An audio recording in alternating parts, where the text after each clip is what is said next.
அல்லேலூயா. ஆண்டவராகிய இயேசுவின் நாமத்தில் உங்களை எல்லாரையும் வாழ்த்துகிறேன். ஆமென். இங்கே சில புதிய முகங்கள் நான் பார்க்குறேன். ஆண்டவருடைய சமூகத்தில் உங்களை வர வைக்கிறேன். Welcome to the presence of God. அல்லேலூயா. இன்றைக்கி நீங்கள் ஆண்டவரை தேடி வந்திருக்கிறீங்க. ஆமென். ஆண்டவருடைய வார்த்தை எப்போதும் இங்கே உண்டு. அல்லேலூயா. அந்த காலை வேளையில் நான் இங்கேருந்து தியானித்து கொண்டு இருக்கும்போது ஆண்டவர் பல வாரமாக நம்மளோட என்ன பேசி கொண்டு இருக்கிறார் என்று சொல்லி நான் பார்க்கும்போது நான் சில காரியத்தை உணர்ந்தேன். ஆண்டவர் is revealing himself in stages. அவரை குறித்து அவர் படிப்படியாக நம் மத்தியில் வெளிப்பட்டு கொண்டு வருகிறார். ஆமென். கொஞ்ச நாளைக்கு முன்பதாக நான் திருப்பி உங்களை ஞாபகப்படுத்த விரும்புகிறேன். ஆண்டவர் தன்னை வெளிச்சம் என்று சொன்னார். எப்படி சொன்னார்னா, நான் அக்னியை போட வந்தேன் என்று சொன்னார். ஆமென். எத்தனை பேருக்கு அது ஞாபகம் இருக்குது?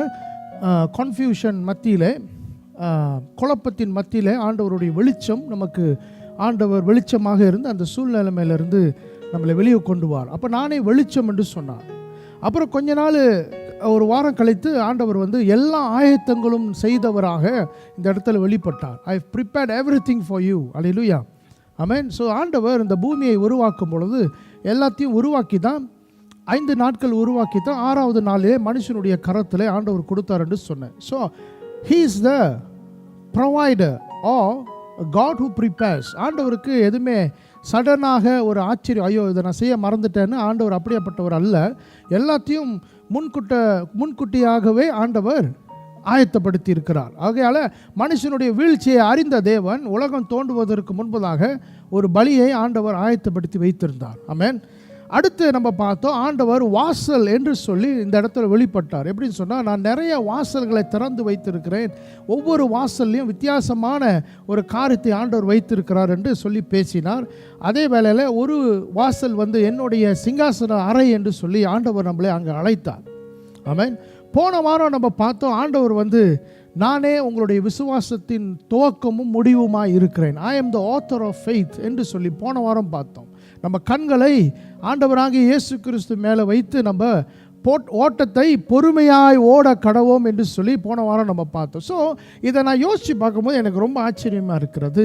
அப்போ ஆண்டவர் என்ன செய்கிறார் என்று சொன்னால், ஆண்டவர் இந்த சபையில் தன்னை பங்கு பங்காக, எப்படி எபிரேயர் புஸ்தகம் ஆரம்பிக்கும் போது உலகம் தோன்றுவதற்கு முன்பதாக ஆண்டவர் தன்னை பங்கு பங்காக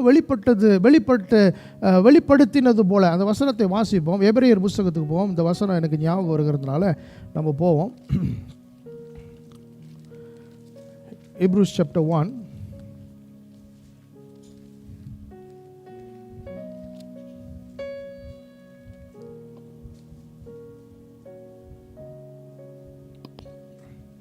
ஒன்றாவது வசனத்திலிருந்து வாசிங்க.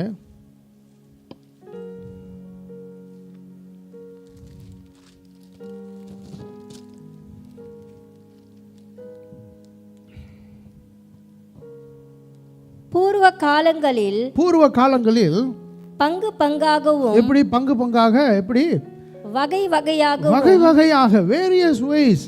அப்புறம் தீர்க்கதரிசி மூலமாக பிதாக்களுக்கு திருவுளம் பற்றின தேவன். ஆபிரகாம் பார்த்ததை மோசே பார்க்கல, மோசே பார்த்ததை தாவீது பார்க்கல. பங்கு பங்காக மற்ற தீர்க்கதரிசிகள் பெற்றுக்கொண்டதை, ஏசியா கண்டதை எலியா பார்க்கல, எலியா கண்டதை மற்ற தீர்க்கதரிசிகள் பார்க்கல. பங்கு பங்காக எல்லாருக்கும் வெளிப்படுத்தினார். ஆனாலும் இந்த நாட்களில் ஆண்டவர் எப்படி பேசுகிறார்?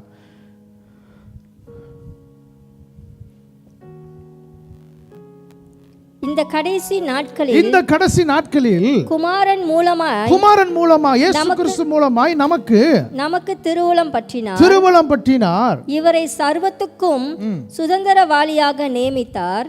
இவரை கொண்டு உலகங்களையும் So in the past God spoke through various medium. எப்படின்னா various ways, பங்கு பங்காக ஆண்டவர் பேசினதை நம்ம பார்த்தோம். ஆனாலும் இந்த நாட்களிலே தன்னுடைய குமாரன் மூலமாக நம்மளிடத்தில் இடைப்பட்டு கொண்டிருக்கிறார் என்று சொல்லி நம்ம அறிந்து கொள்கிறோம். ஸோ ஆகையால் ஆண்டவர் பங்கு பங்காக அல்லது ஒவ்வொரு ஸ்டேஜஸாக, ஒவ்வொரு லெவலாக அவர் தன்னை நம்ம மத்தியில் வெளிப்படுத்தி கொண்டு இருப்பதை நாம் பார்க்கிறோம். இந்த நாளிலே ஆண்டவர் நான் பாறையாய் இருக்கிறேன் என்று சொல்லுகிறார். ஆமென். எவ்வளோ ஒரு நல்ல உற்சாகமான ஒரு வார்த்தை, ஐ ஆம் த ராக் என்று சொல்லுகிறார். அல்லேலூயா. ஸோ இதை நான் பார்க்கும்போது எனக்கு ரொம்ப உற்சாகமாக இருக்குது. ஆண்டவர் நான் நெருப்பாக இருக்கிறேன், வெளிச்சமாக இருக்கிறேன், நான் உங்களுக்கு ப்ரொவைடராக இருக்கிறேன், நான் உங்களுக்கு வாசலாக இருக்கிறேன், நான் உங்களை விசுவாசத்தை தொடக்கினவருமாய் இருக்கிறேன், நான் உங்களுடைய பாறையாக இருக்கிறேன் என்று சொல்லுங்கள். மத்தேயு 7வது அதிகாரம் 24வது வசனம் தொடங்கி 27வது வசனம் வரைக்கும் நம்ம வாசிப்போம். I am the rock.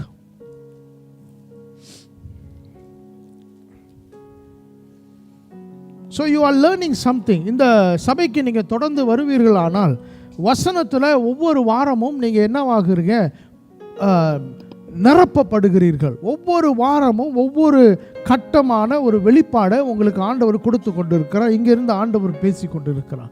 Hallelujah. So வாசிப்போம். மத்தேயு சுவிசேஷ புஸ்தகம் 7வது அதிகாரம் 24வது வசனம் தொடங்கி 27ஆம் வசனம் வாசிப்போம். ஆகையால் நான் சொல்லிய இந்த வார்த்தைகளை கேட்டு இதை நல்லா கவனிச்சுங்க. இயேசு சொல்றார், நான் சொல்லிய இந்த வார்த்தைகளை கேட்டு, அப்புறம் இவைகளின்படி செய்கிறவன் எவனோ அவனை கன்மலையின் மேல் தன் வீட்டை கட்டின புத்தியுள்ள மனுஷனுக்கு ஒப்பிடுவேன். பெருமழை சொரிந்து பெருவெள்ளம் வந்து காற்று அடித்து அந்த வீட்டின் மேல் மோதியும் அது விழவில்லை, ஏனென்றால் அது கன்மலையின் மேல் அஸ்திபாரம் போடப்பட்டிருந்தது. கன்மலையின் மேல் அஸ்திபாரம் போடப்பட்டிருந்தது. நான் சொல்லிய இந்த வார்த்தைகளை கேட்டு இவைகளின்படி செய்யாதிருக்கிறவன் எவனோ அவன் தன் வீட்டை மணலின் மேல் கட்டின புத்தி இல்லாத மனுஷனுக்கு ஒப்பிடப்படுவான். அவன் காணப்படுகிறான்.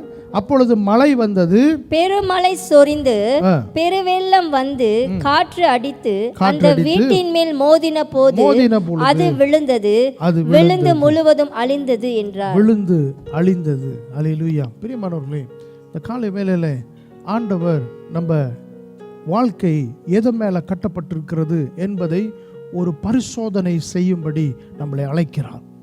ஆண்டவர் ஒரு எக்ஸாமின் பண்ணிப்பார். நம்ம வீடு, கனவு, நம்மளுடைய லட்சியம், நம்மளுடைய தரிசனம் எல்லாம் அழகா இருக்கு. ஆனால் அது எது மேலே நின்று கொண்டு இருக்கு? Can your vision stand the test of time? Can your vision stand the trials?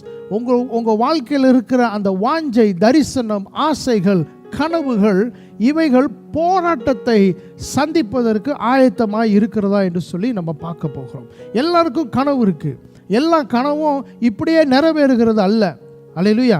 எல்லா கனவும் இப்படி போய் இப்படி உளுந்து இப்படி ஏறி இப்படி இறங்கி தான் அந்த கனவு நிறைவேறுகிறதாக இருக்கிறது. ஆனாலும் ஆண்டவர் இங்கே என்ன சொல்லுகிறார்? ஒரு வீடை நம்ம கட்ட வேண்டும். அப்படின்னா என்ன? ஒரு தரிசனத்தை நம்ம கட்ட போகிறோம். அல்லது ஒரு வீடை கட்டுறோன்னா நம்ம வாழ்க்கையின் லட்சியத்தை கட்டும் பொழுது, ஆசைகளை கட்டும் பொழுது, விருப்பத்தை கட்டும் பொழுது சும்மா கட்டக்கூடாது. கீழே எதை மேலே வைத்து கட்டுகிறோம் என்பதை ஆண்டவர் ஆராய்ந்து பார்க்க சொல்லுகிறார். நம்ம அழகாக கட்டிட்டு ஒரு காலகட்டத்தை தாண்டின உடனே அதெல்லாம் சரிஞ்சு விழுகிறதாக ஒரு வேளை உங்கள் வாழ்க்கையில் அப்படியாப்பட்டதான ஒரு அனுபவம் இருக்கும் என்று சொன்னால், இன்னைக்கு ஆண்டவர் உடைய வார்த்தை உங்களை அழைக்கிறது. எதற்கென்று சொன்னால், எதின் மேல் இது நாள் நீ கட்டியிருக்கிறாய் என்பதை ஆண்டவர் ஆராய்ந்து பார்க்க சொல்லுகிறார். இங்கே 2 கட்டுகிறவர்களை ஆண்டவர் வேதத்தில் வெளிப்படுத்துகிறார். ஒருவன் புத்தி உள்ளவனாக இருக்கிறான், இன்னொருத்தன் எப்படி போடப்பட்டிருக்கு? புத்தி இல்லாதவன் என்று போடப்பட்டிருக்கிறது. ஒருவன் மணலில் கட்டுகிறான், ஒருவன் கற்பாறை மேலே கட்டுகிறவனாக இருக்கிறான். அப்போ அந்த வசனம் தொடங்கும் பொழுது, 24வது வசனம் தொடங்கும் பொழுது, இந்த வசனத்தை கேட்டு, இதோ நான் சொல்லுகிற இந்த வார்த்தையை கேட்டு, அதை தமிழ்ல வாசிங்க, திரும்பி போடுங்க. ஆகையால் நான் சொல்லிய இந்த வார்த்தைகளை கேட்டு இவைகளின்படி செய்கிறவன் எவனோ அவனை கன்மலையின் மேல் தன் வீட்டை கட்டின புத்தியுள்ள மனுஷனுக்கு ஒப்பிடுவேன். இந்த வார்த்தைகளை கேட்டு அதன்படி செய்து, இந்த வார்த்தைகளை கேட்டு அதன்படி செய்து. அப்பனா இதுக்கு முன்னுக்கு ஆண்டவர் ஏதோ பேசி இருக்கிறார். உண்மையா இல்லையா? இந்த வார்த்தை அப்பனா இந்த வசனத்தை ஆண்டவர் பேசும்போது பிரியமானவர்களே, மலை பிரசங்கத்தின் கடைசி வார்த்தையாக இருக்கிறது. இதை நீங்கள் கற்றுக்கொள்ள வேண்டும். மலை பிரசங்கத்தில் கடைசி வார்த்தையை ஆண்டவர் இங்கே பேசுகிறார். இதை பேசிட்ட பிறகு 8வது அதிகாரத்தில் ஆண்டவர் மலையிலிருந்து கீழே இறங்கி வருகிறதை நம்ம பார்க்கிறோம். ஆமென். அந்த மலையிலிருந்து கீழே இறங்கி வந்தோன்னா அநேகருக்கு ஆண்டவர் அங்கே சுகம் கொடுக்கறத, அவங்களோட ஆண்டவர் இடைப்படுகிறத நம்ம பார்க்குறோம். அப்போ மத்தேயு 5, 6, 7 இந்த 3 அதிகாரமும் முக்கியமான அதிகாரம் என்று சொல்லப்படுகிறது. இதே போல் ரோமர்லையும் 6, 7, 8 ரொம்ப முக்கியமான அதிகாரங்களாக இருக்கிறது. எப்படி மத்தேயுவில் 5, 6, 7 இயேசு பேசின மலை பிரசங்கம் ரொம்ப மிக முக்கியமான ஒரு போதனையாக எல்லாரும் கருதுகிறார்களோ, அதே போல் பவுல் எழுதின ரோமர் கடிதத்தில் 6, 7, 8 ரொம்ப ரொம்ப முக்கியமான ஒரு புதிய ஏற்பாட்டினுடைய சத்தியமாக இருக்கிறது. ஸோ ஆகையால் இந்த நாட்களில் இந்த 7வது அதிகாரம் கடைசி வசனத்தை தான், கடைசி பகுதியை தான் இப்போ நம்ம வாசிக்கிறோம். இப்போ ஆண்டவர் சொல்லுகிறார், நான் சொல்லி இந்த வார்த்தைகளை கேட்டு அதன்படி செய்கிறவன் எவனோ புத்தி உள்ளவன், அவன் கட்டுகிற வீடு கற்பாறை மேலே கட்டப்பட்டு இருக்கும் என்று சொல்லி ஆண்டவர் பேசுகிறார். அப்போ இதுக்கு முன்னே ஆண்டவர் என்னெல்லாம் பேசினார், நம்ம எந்த வசனத்தை எடுத்தாலும் முழுமையாக அதை நம்ம பார்க்க வேண்டும். அப்போ தான் நம்ம ஏதாவது கற்றுக்கொள்ள முடியும். அப்போ நம்ம எங்கேருந்து ஆரம்பிக்க வேண்டும் என்று சொன்னால் மத்தேயு 5, 6, 7 நம்ம ஒரு ஆய்வு நம்ம செய்ய வேண்டும். ஆண்டவர் என்னெல்லாம் பேசினார் என்பதை நம்ம ஒரு வேகமான ஒரு ஆய்வை நம்ம பார்க்க போகிறோம். வேகமாக நீங்கள் பெண்ணை எடுத்து வேகமாக நீங்கள் வசனங்களை நான் கொடுக்கும் பொழுது நீங்கள் எழுதி கொள்ளுங்க. ஹல்லேலூயா, ஆமென், பிரைஸ் ஜீசஸ். நான் இவ்வளோ வசனங்கள் உங்களுக்கு கொடுக்க போகிறேன், தயவுசெய்து எழுதி வைத்துக் கொள்ளுங்க.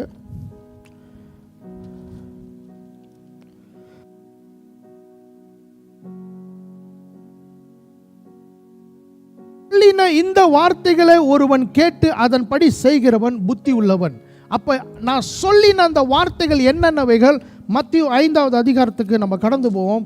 மத்தேயு 5வது அதிகாரத்தில் ஆண்டவர் பேசுகிற ஒவ்வொரு வார்த்தையும் நம்ம என்னென்ன பார்க்குறோம். அந்த மேலே இருக்கிற அந்த பி ஆட்டிடியூட்ஸ், அந்த 3வது வசனத்திலிருந்து 10வது வசனம் வரைக்கும் அது ரொம்ப முக்கியமாய் நம்ம அறிந்து கொள்ள வேண்டிய ஒரு காரியமாக இருக்கிறது. முக்கியமாக 11வது வசனம், when people insult you, persecute you or falsely say all kinds of evil things against you because of me, rejoice and be glad. 13வது வசனத்தில் ஆண்டவர் சொல்றார், நீ உப்பாய் இருக்கிறாய், பூமியில் நீ உப்பாய் இருக்கிறாய். 14வது வசனம், நீ வெளிச்சமாய் இருக்கிறாய் என்று ஆண்டவர் சொல்லுகிறார். அப்புறம் கொஞ்சம் வேகமாக நம்ம போவோம். 21வது வசனம், கொலை செய்யாதிருப்பாயாக. ஆமென், கொலை செய்யாதிருப்பாயா. இங்கே ஆண்டவர் சொல்லுகிறார், கொலைனா கத்தி எடுத்து குத்துறதல்ல. ஒரு சகோதரன் மேலே நீங்கள் கோவப்பட்டாலுமே நீங்கள் கொலை பாதகனாக இருக்கிறீர்கள் என்பதை அங்கே ஆண்டவர் வலியுறுத்துகிறார். ஆமென். அடுத்து 22வது வசனம் நம்ம பார்த்தோம், கோபம், ஆங்கர், இதை குறித்து ஆண்டவர் பேசுகிறார். 28வது வசனம், அடால்ட்ரி, ஆண்டவர் பேசுகிறார். 31வது வசனம், டிவோர்ஸ், ஆண்டவர் அதை குறித்து பிரிந்து தள்ளி விடுகிறது, அதை குறித்து ஆண்டவர் பேசுகிறார். 37வது வசனம், இன்டெகிரிட்டி, பீயிங் ஹானஸ்ட், இதை குறித்து ஆண்டவர் பேசுகிறார். நீங்கள் ஆமானா ஆமான்னு சொல்லுங்கள், இல்லைன்னா இல்லைன்னு சொல்லுங்கள். நடுவிலலாம் குழப்படி பேச்சு வேண்டாம். அப்படி தான் நம்ம பேசுவோம் எல்லாத்திட்டையும். இருக்குன்னா இருக்குன்னு சொல்லுங்கள், இல்லைன்னா இல்லைன்னு சொல்லுங்கள். அப்புறம் ஏன் அந்த மாதிரி பேசுகிறோம் பார்த்தீங்களா? அங்கே ஆண்டவர் அப்படி தான் பேசுகிறார். Let your yes be yes, be honest, show integrity in your word, அதை ஆண்டவர் பேசுகிறார். 37வது வசனம். 39வது வசனம், 39வது வசனம், நோ டோன்ட் ரிவெஞ்ச், கண்ணுக்கு கண் பல்லுக்கு கண், கண்ணுக்கு கண் பல்லுக்கு ஆமென் என்று சொல்லுகிறார். ஒரு கண்ணத்தை கொடுத்தா இன்னொரு கண்ணத்தை காட்டு என்று சொல்லுகிறார். அது நான் ஏற்கனவே குறித்து பேசியிருக்கிறேன். ஆண்டவர் போய் அடி வாங்கிட்டு வர சொல்லலை, இதெல்லாம் தப்பாக புரிஞ்சுக்கிறாங்க. ஆண்டவர் போயிட்டு ஒருத்தர் அடித்தானா இன்னொரு கண்ணத்தையும் நீ காட்டியிருந்தால் அடிச்சுட்டு வர அப்படி சொல்கிறது இல்லை. அது காரணம் இல்லை. அது நான் இன்னொரு பிரசங்கம் பண்ணியிருக்கிறேன், அதை நீங்கள் போய் கேட்கலாம். ஸோ ஆகையால் அடுத்து 39 நம்ம பார்த்துட்டோம். 44 ஆண்டவர் சொல்லுகிறார், உன்னுடைய எதிராளிக்காக ஜெபம் பண்ணு, நேசி. இது முழுவதும் 5வது அதிகாரத்தை நம்ம ஒரு அளவு நம்ம பார்த்துட்டோம். 6வது அதிகாரத்தில் 1வது வசனத்தில் ஆண்டவர் சொல்லுகிறார், கொடுங்கள், கிவ் டு த நீடி. ஆமென். 1-2 வசனங்களை வாசிங்கன்னா உங்களுக்கு அங்கே அந்த காரியம் போடப்பட்டிருக்கும். 5வது வசனம், ஜெபிங்க, how to pray. எப்படி ஜெபிக்கணும். சில பேர் ஜெபம் பண்ணி வீதியில் ஜெபம், வெளியே பார்த்தா தான் சோத்திரம் ஆத்திரம் தோத்திரம் அதெல்லாம் பேசுவாங்க. வீட்டில் போய் ஓர வாசலில் நின்று காதை கொடுத்து கேளுங்க, வீட்டில் என்னென்ன பேசுகிறாங்கன்னு தெரியும். மங்கு பறக்கும், எல்லாம் பறக்கும். சர்ச்சுக்கு வந்தோன்னு தான் ஹலோ பிரைஸ் லார்ட் பிரதர். ஒரு பாஸ்டர் என்கிட்ட ரொம்ப கொஞ்சம் காமெடியாக சொன்னார், இப்படியே வணங்கி சோத்திரம் சொல்கிறவங்கள மட்டும் நம்பிடாத பவுலோஸ் அப்படி சொன்னார். பாஸ்டர் அப்படின்னு சொல்லுவாங்க, நம்பிடாத பவுலோஸ். அப்படியே அந்த தேல் கொட்டு பின்னாடி வந்து ஒரே கொட்டா கொட்டிடும், ஸ்கார்பியன் மாதிரி. ஸ்கார்பியன் பார்த்தீங்களா, சோத்திரம் அப்படின்னு சொல்லிட்டு வாழை பின்னாடி ஒற்றே போடும். ஸோ அந்த மாதிரி இருக்காதீங்க. சுவாகியால ஹல்லேலூயா. இப்போ நம்ம 5வது வசனம், people like to do things openly, just want to show they are holy. Phone அடிக்கும் போது இப்போ தான் பாஸ்டர் ஜெபம் பண்ணிக்கிட்டு இருந்தேன், யாரும் கேட்கல. ஹல்லேலூயா. எங்கே பிரதர் போனீங்க? இப்போ தான் பாஸ்டர் ஆத்துமாதாயம் பண்ணிட்டு வரேன். பாஸ்டர் வீட்டுக்கு வராருன்னா பாட்டு ஜெபத்தோட்ட ஜெயகதங்கள் ஓடும் வீட்டில். வீட்டுக்கு வர்றாருன்னா எல்லாம் வீட்டெலாம் க்ளீன் பண்ணி ஸ்க்ரீனில் பாட்டு ஓடும், ஜெபத்தோட்ட ஜெயகதங்கள் ஓடும். So people like to do things just for others to see. ஆனால் இங்கே ஆண்டவர் முக்கியமாக என்ன சொல்லுகிறார் தெரியுமா? ஆண்டவர் வெளிப்பிரகாரமாக பார்க்குறவரில் அந்தரங்கத்தில் செய்கிற காரியத்தை ஆண்டவர் பார்க்குறார். விசேஷமாக ஜபம். ஜபம் அந்தரங்கத்தில் அதிகமாய் செய்யப்பட வேண்டும். வெளியே நீங்கள் வீட்டில் தனிமையாக நீங்கள் ஒரு ஒரு ஒரு 2 மணி நேரம் 3 மணி நேரம் ஜெபம் பண்ணிவிட்டு இங்கே வந்து நீங்கள் 10 நிமிஷம் ஜெபம் பண்ணாலே போதும், ஆண்டவர் பெரிய கிரியைகளை செய்வார். அல்லேலூயா. ஸோ ஜெபத்தை ஆண்டவர் பேசுகிறார். 14வது வசனத்தில் ஆண்டவர் மன்னிப்பை குறித்து பேசுகிறார். forgive man, ஆண்டவர் ஜனங்களை மன்னிங்க என்று போட்டிருக்கிறார். 16வது வசனத்தில் 6வது அதிகாரத்தில் இருக்கிறோம். நான் ஒவ்வொரு குறிப்பாக சொல்லிக்கிட்டு வரேன். இது நீங்கள் இப்போ இன்டர்நெட்டில் தேடினா கூட கிடைக்காது, உங்களுக்கு நான் தருகிறேன். 6வது அதிகாரம் 16வது வசனத்தில் ஆண்டவர் உபவாசிக்கிறதை குறித்து பேசுகிறார். பாருங்க எவ்வளோ முக்கியம் உபவாசம். அல்லேலூயா. எந்த நேரமும் நம்ம என்ன செய்கிறோம், நேரம் தவறாமல் அலாம் அடிக்குதோ இல்லையோ, இங்கே அலாம் அடிச்சிடும்.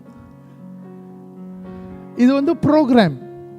நான் உங்களுக்கு சொல்கிறேன், உங்கள் உடம்பு எப்போ பசிக்குதோ அப்போ சாப்பிடுங்க. இந்த ஆலோசனை கேளுங்களேன். உங்களுக்கு எப்போ பசிக்குதோ அப்போ சாப்பிடுங்க, மணியாச்சின்னு சாப்பிடாதீங்க. புரியுதுங்களா? உங்களுக்கு எப்போ பசிக்குதோ அப்போ சாப்பிடுங்க. அதான் உங்கள் உடம்பு கேட்குது, அப்போ தான் உணவு கேட்குது. ஆமென். உணவு கேட்காத நேரத்தில் சாப்பிடாதீங்க. ஆமென். நம்ம வந்து ப்ரோக்ராம் பண்ணப்பட்டுட்டோம். ஸ்கூலுக்கு போனோம், 7 மணிக்கு சாப்பிடணும், 10 மணிக்கு பெல் அடிக்கும் சாப்பிடணும், 1 மணிக்கு வீட்டுக்கு வரணும். அது ப்ரோக்ராம் ஆயிடுச்சு. ஆமென். ஆனால் உண்மையாக உங்கள் உடம்பை நீங்கள் 2-3 நாள் உபவாசம் போட்டுட்டு ரீசெட் பண்ணிவிட்டு நீங்கள் எப்போ பசிக்குதோ அப்போ சாப்பிட்டு பாருங்கள். உங்கள் உடம்பு சரியாக ஜீரணிக்கும், ரத்த ஓட்டம் சரியாக இயங்கும், உங்களுக்கு இன்சுலின் பிரச்சனை இருக்காது, கொழுப்பு பிரச்சனை இருக்காது. ஆமென். அல்லேலூயா. சரி, உபவாசம் 16வது வசனம் உபவாசம். 19வது வசனம் பொக்கிஷத்தை பரலோகத்தில் சேர்த்து வைங்கள் என்று சொல்லுகிறார். இங்கே அழிந்து போகும், நீங்கள் இங்கே என்ன சேர்த்து வைத்தாலும் நீங்கள் அனுபவிக்க போகிறது அல்ல. ஆமென். நீங்கள் எதையும் அனுபவிக்க போகிறது அல்ல, எல்லாம் அழிந்து போகும். ஆகையால் பொக்கிஷத்தை பரலோகத்தில் சேர்த்து வைகள் என்று சேர்த்து வைங்கள் என்று சொல்லுகிறார். இது 19வது வசனம். அடுத்து உங்கள் கண்ணு வெளிச்சமாக இருக்கட்டும் அப்படின்னு சொல்லி பேசுகிறார். let your eyes be the lamp to your body. அப்படின்னா இதுக்குள்ளே என்ன போதோ, இது உள்ளுக்கு என்ன போதோ அதுதான் உடம்பை வெளிச்சப்படுத்தும், வெளிச்சத்தை கொண்டு வரும். அப்போ அதுதான் நான் பல வாட்டி சொன்னேன். இங்கே சும்மா அந்த ரீலில் ஸ்க்ரோல் பண்ணாதீங்க, இப்படியே ஸ்க்ரோல் பண்ணிக்கிட்டு இருக்காதீங்க. எத்தனையோ கிலோமீட்டர் ஒரு பையனுடைய ஆய்வு எடுத்து பார்க்குறாங்களோ, அவன் ஸ்க்ரோல் பண்ணி எத்தனையோ கிலோமீட்டர் தூரம் அவன் ரீல் ஸ்க்ரோல் பண்ணுறான்.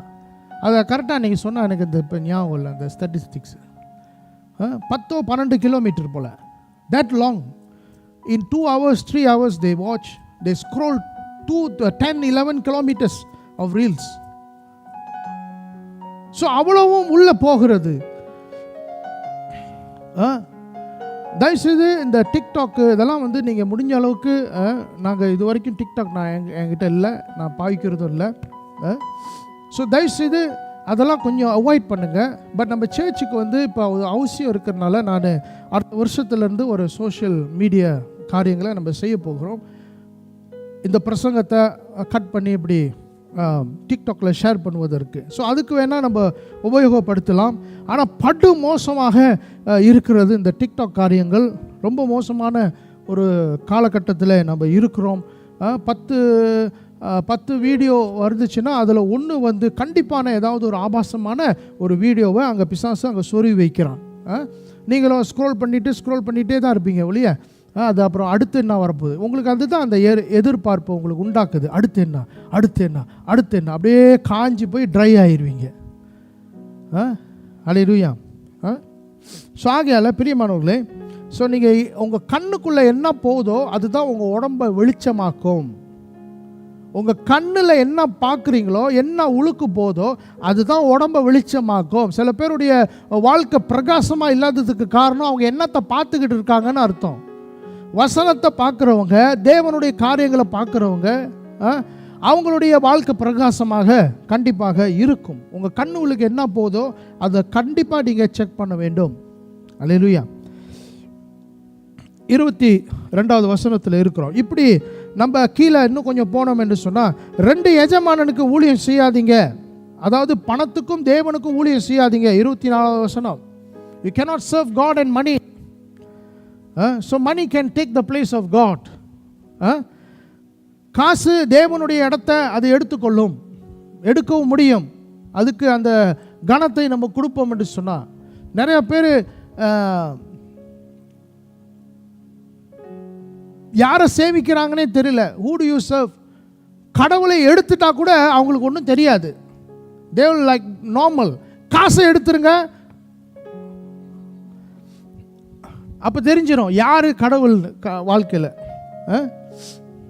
இந்த ரஜினி படம் பார்த்துலாம் கெட்டு போயிடாதீங்க. எனக்கு சரியான கோவம் வரும் இந்த ரஜினியோட டைலாக்லாம் கேட்டால். உண்மையாக சொல்கிறேன், he has a mass reach. அவன் சொல்கிற வார்த்தை மாஸ் ரீச். அவன் சொல்கிற வார்த்தை பாருங்கள், ஐயோ எனக்கு பணம்லாம் வேணாம், நான் குடிசையில் இருந்தால் கூட நான் நல்லா தூங்குவேன் அப்படின்னு அவர் சொல்கிறார் பார்த்தீங்களா. அப்போ எல்லாரும் என்ன யோசிப்பாங்கன்னா, பரவாயில்ல ஏழையாக இருக்கிறது நல்லது. புரியுதுங்க என்ன சொல்கிறேன்னு? சரி, நம்ம இன்னொரு நாளைக்கு பணத்தை குறித்து பேசும்போது நம்ம பேசுவோம். நான் என்ன சொல்கிறேன்னா, கடவுளை எடுத்துட்டா யாரும் பதற மாட்டாங்க. காசை எடுத்துட்டா பதறாங்க. அப்படின்னா என்ன? they are putting money more place of importance than God. Actually கடவுள் இல்லைன்னா நம்மளால வாழ முடியாது. அதை நம்ம ஆரம்பிக்க வேண்டும். அல்லேலூயா. ஏன்னு சொன்னால், ஐஸ்வர்யத்தை சம்பாதிப்பதற்கு ஆண்டவர் தான் நமக்கு பலத்தை தருகிறார். அல்லேலூயா. ஆண்டவருடைய ஆசீர்வாதமோ நமக்கு வேதனையை கூட்டாது. The blessings of God brings no sorrow. இன்னைக்கு நம்ம சம்பாதிக்கிறோம், ஆனால் சோரோ இருக்கு, வேதனை இருக்கு. ஏன்? அது தேவனிடத்திலிருந்து வரலை. அல்லேலூயா. ஆமென். ஸோ 2 எஜமானனுக்கு ஊழியம் செய்யாதீங்க. நீங்கள் நல்லா இருக்கணும், கடன் இல்லாமல் இருக்கணும், உங்கள் வாழ்க்கைக்கு தேவையான அத்தனையும் நீங்கள் அனுபவிப்பதற்கு ஆண்டவருடைய ஆசீர்வாதம் உங்களுக்கு இருக்குது. அல்லேலூயா. நீங்கள் எவ்வளோ தூரம் உங்களால் உயர முடியுமோ நீங்கள் உயரலாம், நீங்கள் சம்பாதிக்கலாம். ஆமென். ஆனால் அதை சர்வ் பண்ணாதீங்க. know that God gives the ability to make money. அல்லேலூயா. கடவுள் தான் எல்லாத்துக்கும் மேலேயாக இருக்கிறார். அல்லேலூயா. கடவுளை விட்டுட்டு கூட சில பேர் காசு தேடுவாங்க. ஆமென். அதுவே ஒரு பழக்கமாகவும் சில பேருக்கு இருக்கும். ஆமென். அல்லேலூயா. ஸோ அப்படி நம்ம இருக்கக்கூடாது. ஆண்டவருக்கு நம்ம நேரத்தை நம்ம செலவு செய்ய வேண்டும். நான் ஒரு பாஸ்டர் ரெஸ்டாரண்ட் ஆரம்பித்தது குறித்து உங்களுக்கு நான் சொல்லியிருந்தேன். ஆமென்.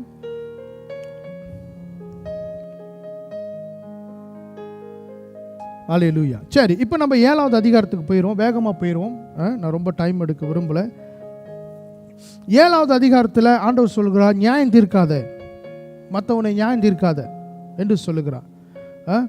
உன் கண்ணிலே பெரிய லாகை உள்ளே வச்சுட்டு மற்றவனுடைய கண்ணில் இருக்கிற சின்னோடு தூசியை நீங்கள் ஏன் போய் நோண்டிக்கிட்டு இருக்க அப்படின்னு சொல்லுகிறான். ஆமென். 7வது வசனம் 7:7 ஆண்டவர் சொல்கிறார், கேளுங்க, தேடுங்க, தட்டுங்க, இந்த பிரின்சிபலை ஃபாலோ பண்ணுங்க. இதான் ஆண்டவர் சொல்லுவார். இந்த உபதேசத்தை ஆண்டவர் சொல்லுகிறார். we must always have these 3 in our life. கேட்கணும், தேடணும், தட்டணும். இதை ஆண்டவர் நமக்கு சொல்லி கொடுத்திருக்கிறார். ஆமென்.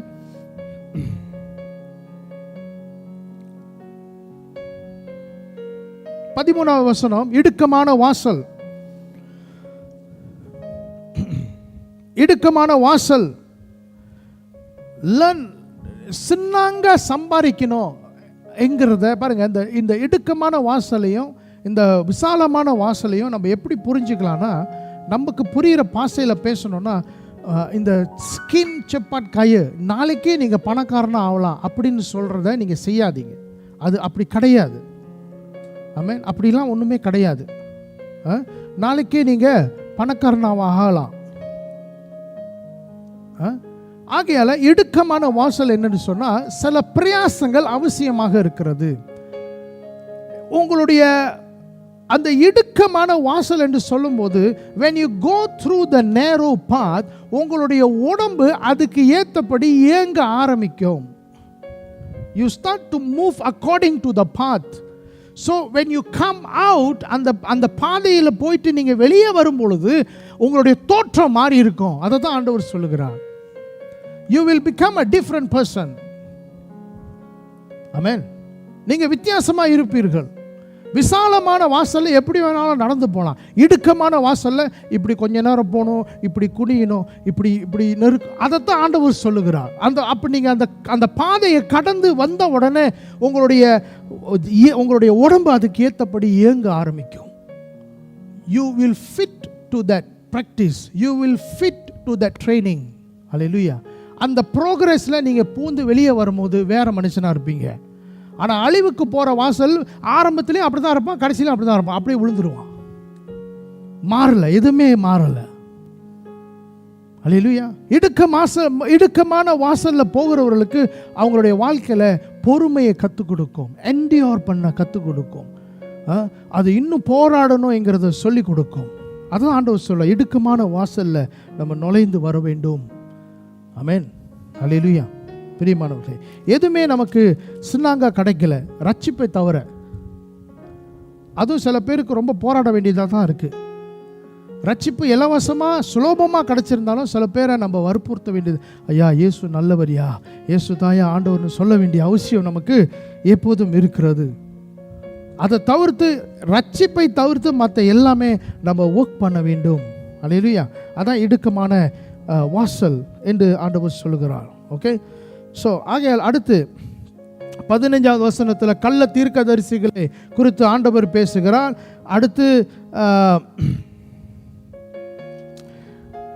ஃபால்ஸ் ப்ராஃபட் 15:21 ஆண்டவர் சொல்றார், கள்ள விசுவாசிகளையும் குறித்து பேசுகிறார். ஏன்னா கள்ள தீர்க்கதரிசி பின்னாடி போகிறவர்கள், அதை குறித்து ஆண்டவர் பேசுகிறார். நிறைய பேர் இவங்க கூப்பிடுறதுனால, நான் இப்படி செஞ்சேன், அப்படி செஞ்சேன், உன் நாமத்தில் நான் அற்புதம் செஞ்சேன், அதுக்கு பின்னாடி ஒரு கூட்டம் போகும்.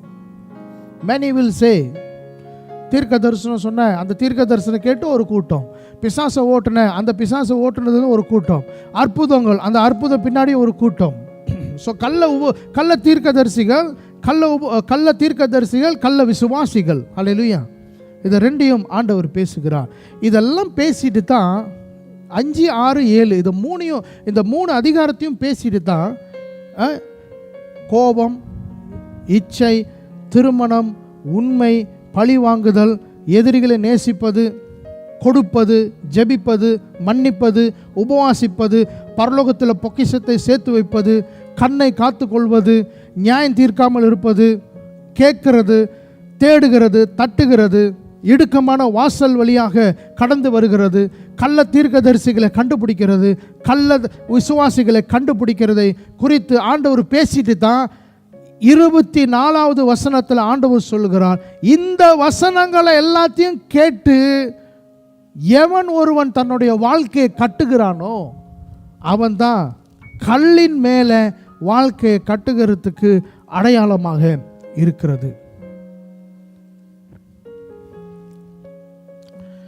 இது போதும். ஒரு மனுஷனுடைய வாழ்க்கைக்கு தேவையான ஒரு கைட்லைன் போதும். இது போதும், guideline. how we are supposed to treat another person, எப்படி நம்ம இருக்க வேண்டும் சமுதாயத்தில் என்பதற்கான ஒரு முழு கைட்லைனே இங்கே இருக்குது. இப்படி தான் நீங்கள் இருக்கணும், இப்படி தான் நீங்கள் இருக்கணும். இவைகளை கேட்டு இதன்படி செய்கிறவன் எவனோ தன்னுடைய வீட்டை, தன்னுடைய வாழ்க்கையை, தன்னுடைய கனவை, தன்னுடைய தரிசனத்தை, தன்னுடைய அழைப்பை கல்லின் மேலே கட்டுகிறவனுக்கு அடையாளமாக இருக்கிறது. இப்போ நம்முடைய கனவு, நம்மளுடைய தரிசனம், நம்முடைய வாழ்க்கை, நம்மளுடைய எல்லா எதிர்காலம் எல்லாத்தையும் ஆண்டவர் எப்படி கட்ட சொல்கிறார்னா, நம்ம வசனத்தை கேட்டு செய்கிறதுனால, அவருடைய வார்த்தையில் நிற்கிறதுனால நம்ம கட்டப்படுகிறோம். நல்லா கேளுங்க. சும்மா சர்ச்சுக்கு வந்துட்டு போகிறதுனால நீங்கள் கற்பாறை மேலே வளர்ந்துக்கிட்டு இருக்கீங்கன்னு அர்த்தம் இல்லை. நாட் அட்டெண்டன்ஸ் இல்லை, அட்டெண்டன்ஸ் போடுறது இல்லை, சும்மா பார்ட்டிசிபேட் பண்ணுகிறது அல்ல. நான் அந்த கூட்டத்தில் கலந்து கொண்டேன், என் பேரை கொடுத்துருக்கிறேன் இல்லை. அபியாசப்படுத்துகிறவர்கள், பிராக்டிஸ் பண்ணுகிறவர்கள். அப்புறம் என்ன, நீங்கள் தவறு செய்வீங்க, விட்டுருவீங்க, திருப்பியும் ப்ராக்டிஸ் பண்ணணும், விட்டுருவீங்க, திருப்பியும் ப்ராக்டிஸ் பண்ணணும், until you become acquainted. அது உங்கள் வாழ்க்கை தரமாக மாறுகிற வரைக்கும் நீங்கள் அதை செய்து கொண்டே இருக்க வேண்டும். அப்போ தான் உங்களுடைய வாழ்க்கையில் என்ன ப்ரெஷர் வந்தாலும், என்ன காற்று வந்தாலும், புயல் அடித்தாலும், தண்ணி வந்தாலும் நீங்கள் அப்படியே நிற்பீங்க. அல்லேலூயா. நம்ம வாழ்க்கையில் அழுத்தம் வரும், பிரச்சனைகள் வரும், டெம்டேஷன் வரும். பிசாசு நமக்கு சில டெம்டேஷனால நம்ம வாழ்க்கை ஆண்டவர் சொல்றாரு, கண்களின் இச்சை, உன் கண்ணு இதெல்லாம் காத்துக்கொள்ளுன்னுவாரு. ஆனால் பிசாசு நம்மள டெம்டேஷனில் போடுவான், வேணும்னு டெம்டேஷனில் போடுவான். அல்லேலூயா. நீங்கள் எதற்காக ஜெபிக்கிறீங்களோ அந்த ஜெபத்துக்கான போராட்டம் உங்களை அந்த நாட்களில் சந்திக்க ஆயத்தமாக வரும். நீங்கள் ஜெபிக்கிறீங்க, ஆண்டவரே நான் பரிசுத்தமாக வாழணும்னு. அப்போ தான் திடீர்னு யாராவது உங்களை கூப்பிடுவாங்க, வாங்க போகலாம், அங்கே போகலான்னு சொல்லி. பிரியமானவர்களே, இதுதான் பிசாசனுடைய செயலாக இருக்கிறது. அப்போ இவ்வளவுக்கும் ஆண்டவர் சொல்லுகிறார், புயல் வரும், காற்று வரும், அப்படின்னா என்ன, நெருக்கடி வரும், சோதனை வரும், டெம்டேஷன் வரும், நமக்கு ஸ்ட்ரெஸ் வரும். ஒரு பிரதர், ஒரு ஹஸ்பண்ட் ஒய்ஃப்க்கு இங்கே நான் கவுன்சிலிங் கொடுத்தா. அவங்க ரொம்ப தூரத்துலேருந்து வந்திருந்தாங்க, ஜோஹூர்லேருந்து வந்திருந்தாங்க, என்னை தேடி வந்திருந்தாங்க. நான் வர சொன்னேன் வாங்கன்னு சொல்லி. அப்போ அவர் சொன்னார், பாஸ்டர் எனக்கு எப்போல்லாம் என் ஒய்ஃப் எனக்கு பிரச்சனை கொடுக்குறாங்களோ, ரொம்ப அப்படியே ப்ரெஷர் பண்ணிக்கிட்டே இருப்பாங்க, உடனே எடுத்தோன்னு ஒரு சிகரெட் எடுத்து பற்ற வச்சிருவோம் பாஸ்டர். அல்லேலூயா.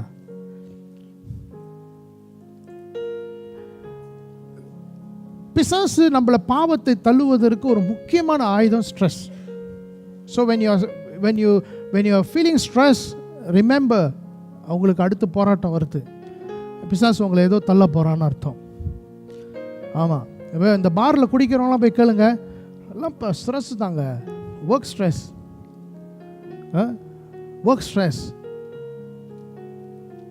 ஏன் குடிக்கிறீங்க? ஸ்ட்ரெஸ்ஸுங்க, ஆஃபீஸ் ஸ்ட்ரெஸ். போன வாரம் நான் சொன்னேன், ஆமென். யாருமே உங்களை உங்களை கட்டி போட்டு, கயிறில் கட்டி போட்டு உங்கள் வாயை திறந்து யாரும் ஊற்றலை. தண்ணி ரத்தம் சிந்துற அளவுக்கு பாஸ்டர் இன்னைக்கு நான் பார்த்தீங்களா 4 பேரை வெட்டி போட்டேன் பாஸ்டர், என்னை சிகரெட் குடிக்க கொடுக்குறாங்க, 4 பேரை வெட்டிட்டேன் பாஸ்டர் அப்படி யாரும் சொல்ல மாட்டாங்க. 4 பேரை அட்டி பிச்சிட்டேன் பாஸ்டர், என்னை பாவம் செய்ய கூப்பிட்டாங்க, அப்படி யாரும் போராடலை. ஆமென், அல்லேலூயா. when you are stressful, be careful. நான் சொல்லுவேன், நீங்கள் உடனே ஜெபத்தை தேடணும், உதவியை தேடணும். பாஸ்டர் எனக்கு ரொம்ப ஸ்ட்ரெஸ்ஸாக இருக்குது, எனக்கு கொஞ்சம் ஹெல்ப் பண்ணுங்க அப்படின்னு சொன்னீங்கனாலுமே உங்கள் மேலே ஒரு கவரிங் வந்துடும். ஆமென். பிசாசு உங்களை தொட மாட்டான். அல்லேலூயா. you need to seek help. உடனே நீங்கள் கேட்கணும், உடனே சில ட்ரபிள்ஸ் வரும் உங்கள் வாழ்க்கையில், சில போராட்டங்கள் பிரச்சனைகளை கொண்டு வந்துக்கிட்டே இருப்பான். ஆமென். ஒன்று முடிஞ்சு ஒன்று பிரச்சனைகள். இப்போ தான் எல்லாத்தையும் சால்வ் பண்ணிவிட்டு எல்லா கடனையும் கட்டிட்டு எல்லாத்தையும் நிம்மதியாக பிரச்சனைகள் அந்த பணத்தெல்லாம் கட்டி முடிச்சுட்டு இந்த காசை வச்சு அப்பாடா கொஞ்ச நேரம் நிம்மதியாக இருக்கலாம்னு சோஃபாவில் உட்காந்து காடி ஸ்டார்ட் பண்ணாது.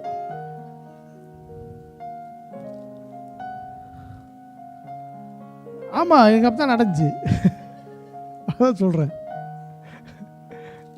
எல்லா காசும் கட்டி முடிச்சுட்டு அப்பாடா கொஞ்சம் காசு சரி கிறிஸ்மஸ்க்கு கொஞ்சம் சேர்த்து வைப்போம் அப்படின்னு கொடுத்துட்டு கொஞ்சம் காசு நான் வச்சுட்டு உட்காந்துருந்தா மெக்கானிக் ஃபோன் அடிக்கிறான், உன்னுடைய காடியில் வந்து பிளாக்கில் வந்து நெருப்பு வரலன்றான். அப்போ என்ன நினைக்க முடியும்? சரி நெருப்பு கொளுத்தி தான் போட்டு நேற்று போய் அதை ஃபிக்ஸ் பண்ணிட்டு வந்தோம். ஹல்லேலூயா. எல்லாம் முடிஞ்சிச்சின்னு பார்த்தா காடிங்கிற ஒரு பேரில் நம்மளை பிசாசு நம்மளுக்கு பிரச்சனையை கொடுப்பான். ஹல்லேலூயா. ஆனால் நம்ம ஆண்டவர்கிட்ட ஜெபம் பண்ணுவோம். ஹல்லேலூயா. ஆண்டவரே, இதை நான் சந்திச்சிட்டேன். ஆமென். எனக்கு ஒரு நிம்மதி, அதை நான் சந்தித்தேன், அந்த பிரச்சனையை தீர்த்துட்டேன். சில நேரத்தில் ரிலேஷன்ஷிப் ப்ராப்ளமை பிசாசு கொண்டு வருவான். உங்களுடைய கனவு என்ன? நல்ல வாழ்க்கை, நல்ல தரிசனம், நல்ல குடும்பம், இதெல்லாம் நீங்கள் நினச்சி கனவு. ஆனால் அதில் உங்களுக்கு இஷ்யூவை பிசாசு கொண்டு வந்து உங்களை தடை செய்துக்கிட்டு இருப்பான். இப்போ தான் நீங்கள் என்ன செய்யணும்னா ஆண்டவருடைய போதனைகளை எடுத்து உங்கள் வாழ்க்கையில் நீங்கள் அப்பயாசப்படுத்தணும், ஜெபிக்க பழகணும். ஹல்லேலூயா. எவ்வளோக்கு எவ்வளோ மற்றவங்களை மன்னிச்சுக்கிட்டே வரீங்களோ அவ்வளோக்கு அவ்வளோ நீங்கள் லைட்டாக அப்படியே ஃப்ரீடமாக இருப்பீங்க. ஹல்லேலூயா. பாரமாக இருக்க மாட்டீங்க, உங்கள் வாழ்க்கையில் பாரம் இருக்காது. நான் நிறைய விஷயத்தில் அதை பார்த்துருக்கிறேன். ஹல்லேலூயா. when you start to forgive you feel light. Hallelujah. discouragement, நீங்கள் இப்படி யோசிச்சுக்கிட்டு இருப்பீங்க, காரியம்லாம் இப்படி போய்கிட்டு இருக்கும். டிஸ்கரேஜ்மெண்ட். நான் ஜபித்ததுக்கும் நாங்கள் எங்கள் வாழ்க்கையில் ரொம்ப பார்த்துருக்கோம். இப்படி ஜெபம் பண்ணி விசுவாசத்தில் அப்படி ஜெபம் பண்ணிகிட்டு இருப்போம், அப்படியே எல்லாம் டவுன் ஆகும். ஆமென். சில நேரத்தில் கெலமிட்டி, எதிர்பாராத ஆக்சிடென்ட்ஸ், எதிர்பாராத காரியங்களை பிசாசு நம்மளை கொண்டு வந்து சோதிப்பான். சில நேரத்தில் விபத்து நம்ம வாழ்க்கையில் வருதுன்னா இந்த 3 காரியத்தை செக் பண்ணுங்க. Time, place, who. தவறான நேரம், தவறான இடம், தவறான நபர். இது 3ஐயும் செக் பண்ணுங்க. இது 3லையும் நீங்கள் ஏதாவது ராங் பண்ணால் கூட உங்களுக்கு தவறு நடக்கும், ஆக்சிடென்ட் நடக்கும். ஒருத்தருடைய மகன் போலீஸ்காரன் பிடிச்சிட்டான். ஓகே, பிடிச்சிட்டான். பொசஷன் ஆஃப் ட்ரக் பிடிச்சிட்டான், ஜெயிலில் வச்சுட்டாங்க. ஆனால் கேட்டதுக்கு நான் கூட்டாளியை பார்க்க போனேன். என்னது? கூட்டாளியை பார்க்க போனேன். பாருங்க, தவறான நேரம், தவறான இடம், சரியான ஆளு கூடயும் ராங் தான். ராங்கான இடம், சரியான டைம், சரியான ஆள் கூட இருந்தாலும் ராங் தான். யோ ராங் டைம். சரி, ராங்கான ஆள், ராங்கான இடம், சரியான டைமில் போனாலும் தப்பு தான். எதுவானாலும் தப்பு தான். இது 3ல் எதையுமே, இந்த 3ஐ நீங்கள் தப்பு செய்யவே கூடாது. அதனால தான் ஆண்டவருடைய சித்தத்தை நீங்கள் கேட்க பழக வேண்டும். You must know, ask God's will. Wrong time, wrong place, wrong people will bring calamity, will bring accidents. நீங்கள் ஆக்சிடென்ட் ஆகும்போது அந்த ரிப்போர்ட் எழுதுறீங்களே, இந்த பட petang pukul 6 lebih di persimpangan jalan எழுதுறீங்களே, இப்போ நீங்கள் உங்களை பார்த்து அந்த கேள்வி கேட்கணும். இந்த நேரத்தில் இந்த சிம்பங்கில் நான் என்ன பண்ணிக்கிட்டு இருந்தேன்னு கேட்கணும். அப்படின்னா என்ன? Wrong time, wrong place. அதனால தான் நீங்கள் ஜெபிக்கணும். ஸோ இப்போ நாங்கள் ஒரு காரியத்தை கற்றுக்கொண்டிருக்கோம். இந்த 1 மாதத்தில் நாங்கள் ஒரு காரியத்தை கற்றுக்கொண்டிருக்கோம், உங்களுக்கு சொல்லித்தரோம். என்னன்னு சொன்னால், இந்த நாளுக்காக நாங்கள் ஆண்டவருக்கு நன்றி செலுத்திட்டு அடுத்த நாளை நாங்கள் கிளைம் பண்ணுறோம். எப்படின்னா, நாளை என்ற அந்த நாளை இன்றைக்கி நாங்கள் கிளைம் பண்ணுறோம். நாளைக்கு நல்ல செய்தி, நாளைக்கு பாதுகாப்பு, நாளைக்கு தயவு, நாளைக்கு விடுதலை, நாளைக்கு சுகம், நாளைக்கு அற்புதம், நாளைக்கு எல்லாமே நல்லா நடக்கும் எல்லாம் அப்படின்னு சொல்லி வி கிளைம் தட் டே. அப்படின்னா எது தவறு நடக்காது பிரியமானவர்களே. ஒருவேளை தப்பாக போனாலும் ஆண்டவர் அங்கே இருக்கிறார் நம்மளை விடுதலை கொண்டு வர. அல்லேலூயா. So you need to learn how to claim. So pray over people. இன்றைக்கி மட்டும் ஜபிக்காதீங்க, நாளைக்கும் ஜெபம் பண்ணுங்கள். அந்த நாளையும் கிளைம் பண்ணுங்கள். அந்த நாளும் கர்த்தருடையது தான். ஆண்டவர் அந்த நாளில் கடந்து போயிருக்கிறார். நமக்காக எல்லாத்தையும் ஆண்டவர் ஆயத்தப்படுத்தி வைத்திருக்கிறார். அல்லேலூயா. ஸோ இன்னைக்கு இந்த காலை வேளையில் நம்மளுடைய வாழ்க்கையில் இந்த ப்ரெஷர், டெம்டேஷன், ஸ்ட்ரெஸ், இந்த ட்ரபிள்ஸு, இந்த இஷ்யூஸ் இன் ரிலேஷன்ஷிப், டிஸ்கரேஜ்மெண்ட், கெலமிட்டி இதெல்லாம் வருதுன்னா நம்மளை போட்டு என்ன செய்யுது? அசைக்கிச்சு கீழே தள்ளுதா? சோர்ந்து போயிடுறோமா? சபைக்கு வராமல் போயிடுறோமா? ஆண்டவரை கைவிட்டுறோமா? ஆண்டவரை கேள்வி கேட்குறோன்னு சொன்னால் நமக்கு போதனையின் மேலே, இயேசு கிறிஸ்து கொடுத்த அந்த போதனையின் மேலே நமக்கு இன்னும் கட்டப்படலைன்னு அர்த்தம்.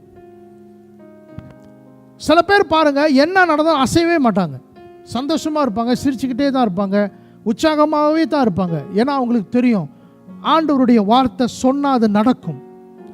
ஆண்டவருடைய வார்த்தை மாறாது. அவர் பொய் சொல்லுவதற்கு மனுபுத்திரன் அல்ல. அவர் பொய் சொல்றதுக்கு அவர் மனுஷன் அல்ல. மனுஷன் பொய் பேசுவான், ஆனால் கடவுளுடைய வார்த்தை அவர் உண்மை உள்ளவராக இருக்கிறார். உங்களை குறித்து ஆண்டவர் என்ன பேசினார், அதில் ஆண்டவர் மாறவே இல்லை. இப்போ நீங்கள் தான் அந்த வார்த்தையில் போய் நிற்கணும். நீங்கள் தான் அதை பிடிச்சிட்டு உங்கள் வாழ்க்கையை அது மேலே கட்ட பழகணும். நீங்கள் என்னத்தான் அசைந்து கொண்டு இருந்தாலும் உங்களுடைய வாழ்க்கையை அந்த வார்த்தையின் மேலே நீங்கள் கட்ட பழக வேண்டும். அல்லேலூயா. ஆமென். ஸோ பிரியமானவர்களே, இப்போ நான் உங்களுக்கு 2 சாய்ஸ் தரேன். நீங்கள் கோபமாக இருக்க போறீங்களா, மன்னிக்க போறீங்களா?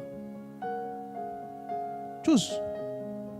மண்ணல் மேலே கட்ட போறீங்களா, கல்லு மேலே கட்ட போறீங்களா? பொய் சொல்ல போறீங்களா, உண்மை பேச போறீங்களா? பழி வாங்க போறீங்களா, இறக்கம் காட்ட போறீங்களா? என்னுடைய முதலாளி மேலே எனக்கு சரியான கோவம், பல வருஷம் கோவம், சரியான கோவம். சும்மா ஜோக்கு சொல்லியிருக்கேன் என் கூட்டாளிங்கிட்ட. நீங்கள் வெளியே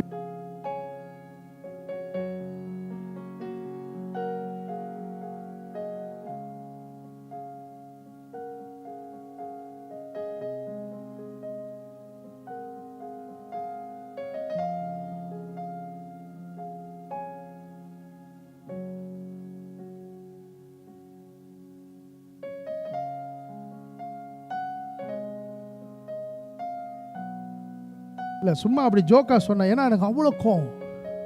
ஆனால் உங்களுக்கு தெரியுமா, இந்த வருஷம் ஆரம்பிச்சிட்ட பிறகு நான் ஒரு கட்டம் வேலை ரிசைன் பண்ணுறேன். பட் திருப்பியும் என்னை அவன் கூப்பிட்டு மன்னிப்பு கேட்டு கரத்தை கொடுத்து 2.5 மணி நேரம் என்கிட்ட உட்காந்து பேசி, நீ போகாத, எனக்கு கூட இரு அப்படின்னு சொல்லி என்னை கெஞ்சிட்டு என்னை அப்புறம் போய் ஏச்சால பேசி கடைசியில் நான் ரீட்ராக்ட் பண்ணிவிட்டு, அதுக்கு பிறகு நான் அவனை பார்க்குறேன். எனக்கு பார்க்குறப்போ அவன் பரிதாபமாக இருக்கும். அவனை பார்க்கவே பாவமாக இருக்கும்.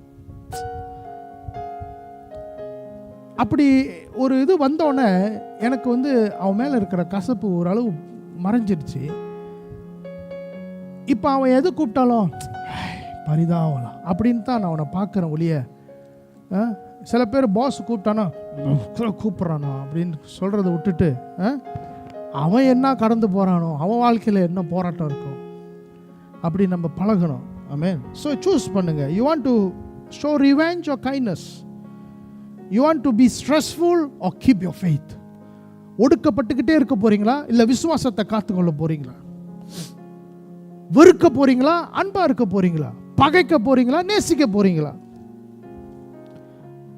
வலியை சுமக்க போறீங்களா, ஜெபிக்க போறீங்களா? என்ன செய்ய போறீங்க? சிந்திங்க. வலியை சுமக்க போறீங்களா, இல்லை ஜெபிக்க போறீங்களா? சூஸ் பண்ணுங்க. 2ல் 1 நீங்க செய்யலாம். ஜெபிச்சிங்கன்னா வலி போயிடும். அல்லேலூயா. நீங்க சுமக்க வேண்டிய அவசியம் இல்லை. ஏன்னா அவர் பாதத்தில் நீங்க வச்சிட்டீங்க. அல்லேலூயா. ஜெபிக்க போறீங்களா, வலியோடு இருக்க போறீங்களா, அல்லது கீழ்ப்படியாமல் இருக்க போறீங்களா, கீழ்ப்படிய போறீங்களா? மணலா கல்லா? சூஸ் பண்ணுங்க. இந்த பக்கத்து இயேசு கொடுத்த எல்லா போதனையும் அவருடைய வார்த்தையும் நம்மளை கல்லு மேலே வைக்க ஆசைப்படுது. அல்லேலூயா. இந்த பழி வாங்கணும்னு நினைக்கிறவங்களுக்கு எப்போதும் போராட்டம் வரப்பெல்லாம் அவங்க அசைஞ்சிக்கிட்டே இருப்பாங்க. Because they keep leaving, they never move. அல்லேலூயா. அதுலேருந்து வெளியே வர வேண்டும். பிரியமானவர்களே, இன்னைக்கு ஆண்டவருடைய வார்த்தை இதுதான் சொல்லுது, நான் தான் உங்களுக்கு கட்பாறையாக இருக்கிறேன். என்னுடைய போதனை தான் உங்களுக்கு அஸ்திபாரமாக இருக்கு. என் மேலே நிற்கிறவ ஒரு நாளும் வாழ்க்கையில் அசைந்து போக மாட்டான். They will never be shaken. என்ன நடந்தாலும் நீங்கள் அப்படியே நிற்பீங்க, அப்படியே தான் இருப்பீங்க. கொஞ்சம் இப்படி கூட அசைய மாட்டீங்க. ஹல்லேலூயா. So choose, you want dust or rock. அப்படி எழுந்து நிற்போம். பிரியமானவர்களே, இன்னைக்கு சூஸ் பண்ணுங்க. ஆண்டவர் உங்கள் வாழ்க்கையில் ஒரு பெரிய அஸ்திபாரத்தை போட ஆசைப்படுகிறார். அவரே ஃபவுண்டேஷனாக இருக்க ஆசைப்படுகிறார். அவரை மேலே நீங்கள் நம்பி நிற்கும் பொழுது உங்களால் எதையும் மேற்கொள்ள முடியும். எப்படியாப்பட்டதான போராட்டத்தையும் உங்களால் ஜெயிக்க முடியும். எப்படியாப்பட்டதான பிரச்சனையும் உங்களால் சவாலாக சந்திக்க முடியும். ஒவ்வொரு பிரச்சனையும் கடந்து வந்தோன்னா நீங்கள் பிசாசை பார்த்து சொல்லுவீங்க, அடுத்து கொண்டு வா, இன்னைக்கு நான் இயேசுவின் நாமத்தில் உன்னை நான் ஜெயிச்சு காட்டுறேன்னு சொல்லுவீங்க. ஹல்லேலூயா. Thank you lord. கர்த்தர் நல்லவர். உங்களை உறுதியாக உங்கள் கால்களை உறுதிப்படுத்துகிற தேவன். He wants to fix you in something. இதை நான் ரொம்ப ஆழமாய் என்னோட ஆவியில் நான் பார்க்குறேன். சில பேருடைய வாழ்க்கையை ஆண்டவர் ஒரே இடத்துல ஆழமாக கட்டி உங்கள் வாழ்க்கையை எழுப்ப ஆசைப்படுகிறதை நான் பார்க்குறேன். இது ஆண்டவரே விருப்பப்படுகிறார். ஹல்லேலூயா. ஆண்டவரே இதை விருப்பப்படுகிறார். உங்கள் கால்களை கர்த்தர் ஸ்திரப்படு. இதே தான் போன வாரமும் ஆண்டவர் சொன்னார். I want to strengthen your legs. I want to strengthen your feet என்று ஆண்டவர் போன வாரமும் இதே வார்த்தையை கொடுத்து நம்மளோட பேசினார். பிரியமானவர்களே, இந்த காலை வேளையில் அவர் தான் நமக்கு அஸ்திபாரமாக இருக்கிறார். அவருடைய போதனையில் நம்ம வாழ்க்கையை கட்டுவோமானால் நம்ம வாழ்க்கை ஒரு நாளும் அசைந்து போகவே போகாது. பிரியமானவர்களே, ஒரு நாளும் நீங்கள் அசைக்கப்பட்டு போக மாட்டீங்க. என்ன சூழ்நிலைமை வந்தாலும், யார் என்ன பேசினாலும், யார் உங்களை எதிர்த்து வந்தாலும், என்ன பிரச்சனைகள் உங்களை பிசாசு கொண்டு வந்து நிறுத்தினாலும் நீங்கள் அசையாமல் நிற்பீங்க. அந்த சூழ்நிலைமை தான் மாறி போகிறத நீங்கள் பார்ப்பீங்க. நீங்கள் மாறி போக மாட்டீங்க, அந்த சூழ்நிலைமை மாறி போகிறத நீங்கள் பார்ப்பீங்க. பிரியமானவர்களே, ஹல்லேலூயா. சொல்லுங்கள், ஆண்டவரே, இன்னைக்கு என்னுடைய காலை உறுதிப்படுத்துகிற என் தேவன், என் காலை அந்த கற்பாறை மேலே வைக்கிற என் தேவன், இன்னைக்கு என் கால்களை உறுதிப்படுத்துகிற என் தேவன். ஓ எஸ், நான் தள்ளாடி போவது இல்லை, அசைந்து போவது இல்லை. ஹல்லேலூயா. என் கால்களை உறுதிப்படுத்துகிற என் தேவன். ஹல்லேலூயா. நான் ஒரு நாளும் அசைந்து போவதில்லை, நான் சோர்ந்து போய் உடைந்து போய் உட்காருவது இல்லை என்று சொல்லி, நான் கற்பாறை மேலே கட்டப்பட்டிருக்கிறவன் என்று சொல்லி, கல்லின் மேலே கட்டப்பட்டிருக்கிறவன் என்று சொல்லி, கல்லின் மேல் நான் கட்டப்பட்டிருக்கிறவன் என்று சொல்லி, என்னுடைய வாழ்க்கை ஆண்டவருடைய வசனத்தின் மேலே கட்டப்பட்டிருக்கிறது, வேரூண்டி இருக்கிறது என்று சொல்லி, ஹல்லேலூயா. பெற்றுக்கொள்ளுங்க பிரியமானவர்களே. சொல்லுங்க, என்னுடைய வாழ்க்கை உறுதியாகுகிறது, என்னுடைய வாழ்க்கையை கர்த்தர் உறுதியாய் மாற்றுகிறார், ஒரு கற்பாறை போல கர்த்தர் மாற்றுகிறார். ஓ தேங்க்யூ. நிறைய பேர் ஆண்டவர் ஒரு இடத்திலிருந்து கட்டி ஒரு உயரமான கட்டடத்தை போல ஆண்டவர் உயர்த்துகிறதை நான் பார்க்கிறேன். பிரியமானவர்களே, God is going to build you up. Hallelujah. As long as you hear his word, அவருடைய வார்த்தையை கேட்டு அதன்படி நீங்க உங்க வாழ்க்கையை கட்டும் பொழுது நீங்க உயர்ந்து கொண்டே போவீர்களானால் நீங்க உங்க வாழ்க்கையில எதையும் இழந்து போக மாட்டீர்கள். இதுவரைக்கும் நீங்க இழந்திருப்பீர்களானால் அதை கர்த்தர் உங்களுக்கு மீட்டு கொடுக்கிறவராக இருப்பார். Hallelujah. Thank you Lord. God will restore.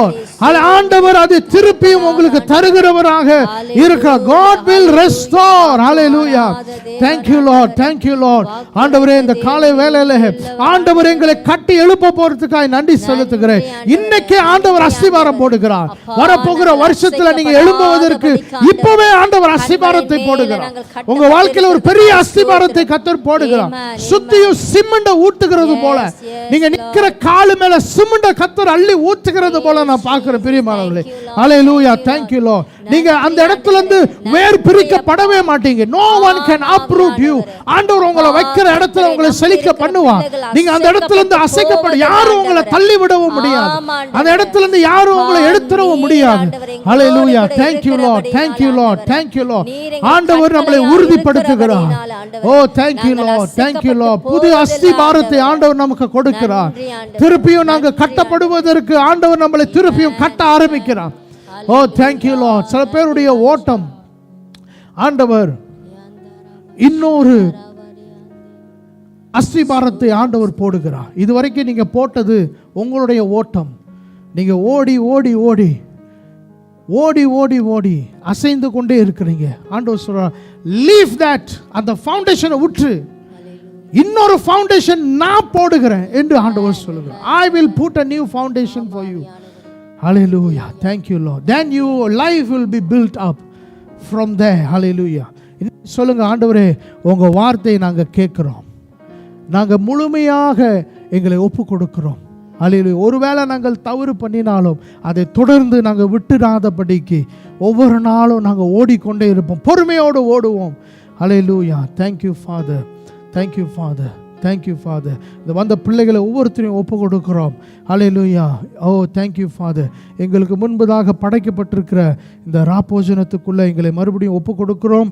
ஹல்லேலூயா. கர்த்தருடைய பந்திக்கு எங்களை ஒப்பு கொடுக்கிறோம். Thank you father. Prepare your hearts to partake.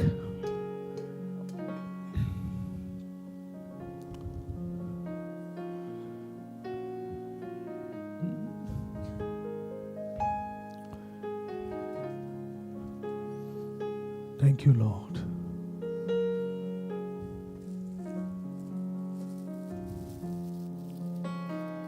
Holy Spirit, Holy Spirit.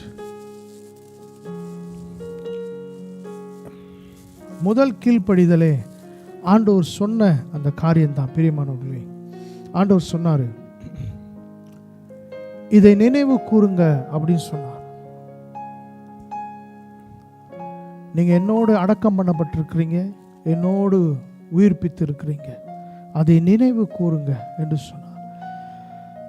நம்மளுடைய முதல் ஒப்பு கொடுத்தல் இதிலிருந்து ஆரம்பிக்கட்டும், முதல் கீழ்ப்படிதல் இதிலிருந்து ஆரம்பிக்கட்டும்.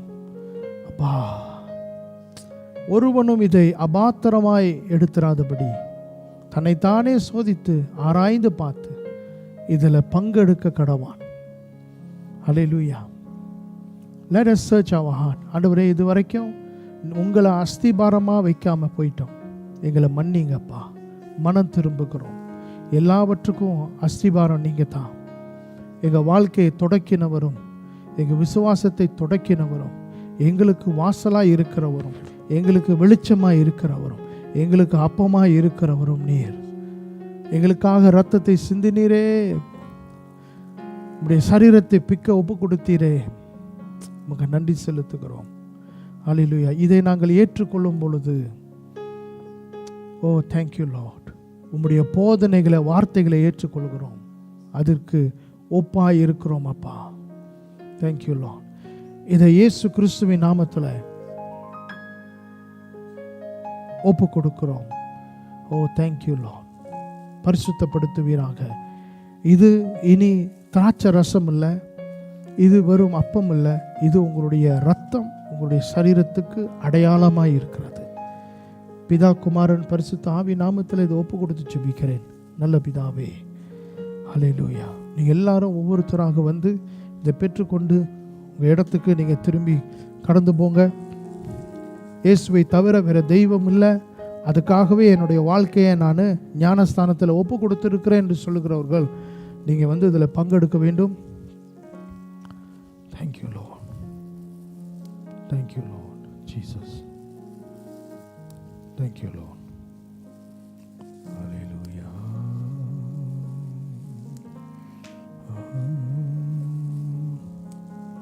Thank you Lord.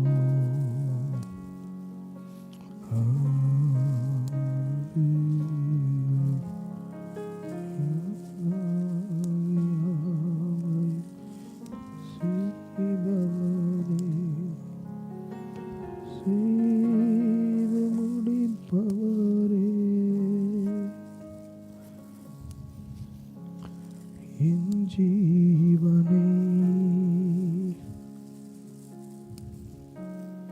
அழிவில் நின்று என் ஜீவனை அழிவில் நின்று மீட்டவரே, என் மேய்ப்பரே,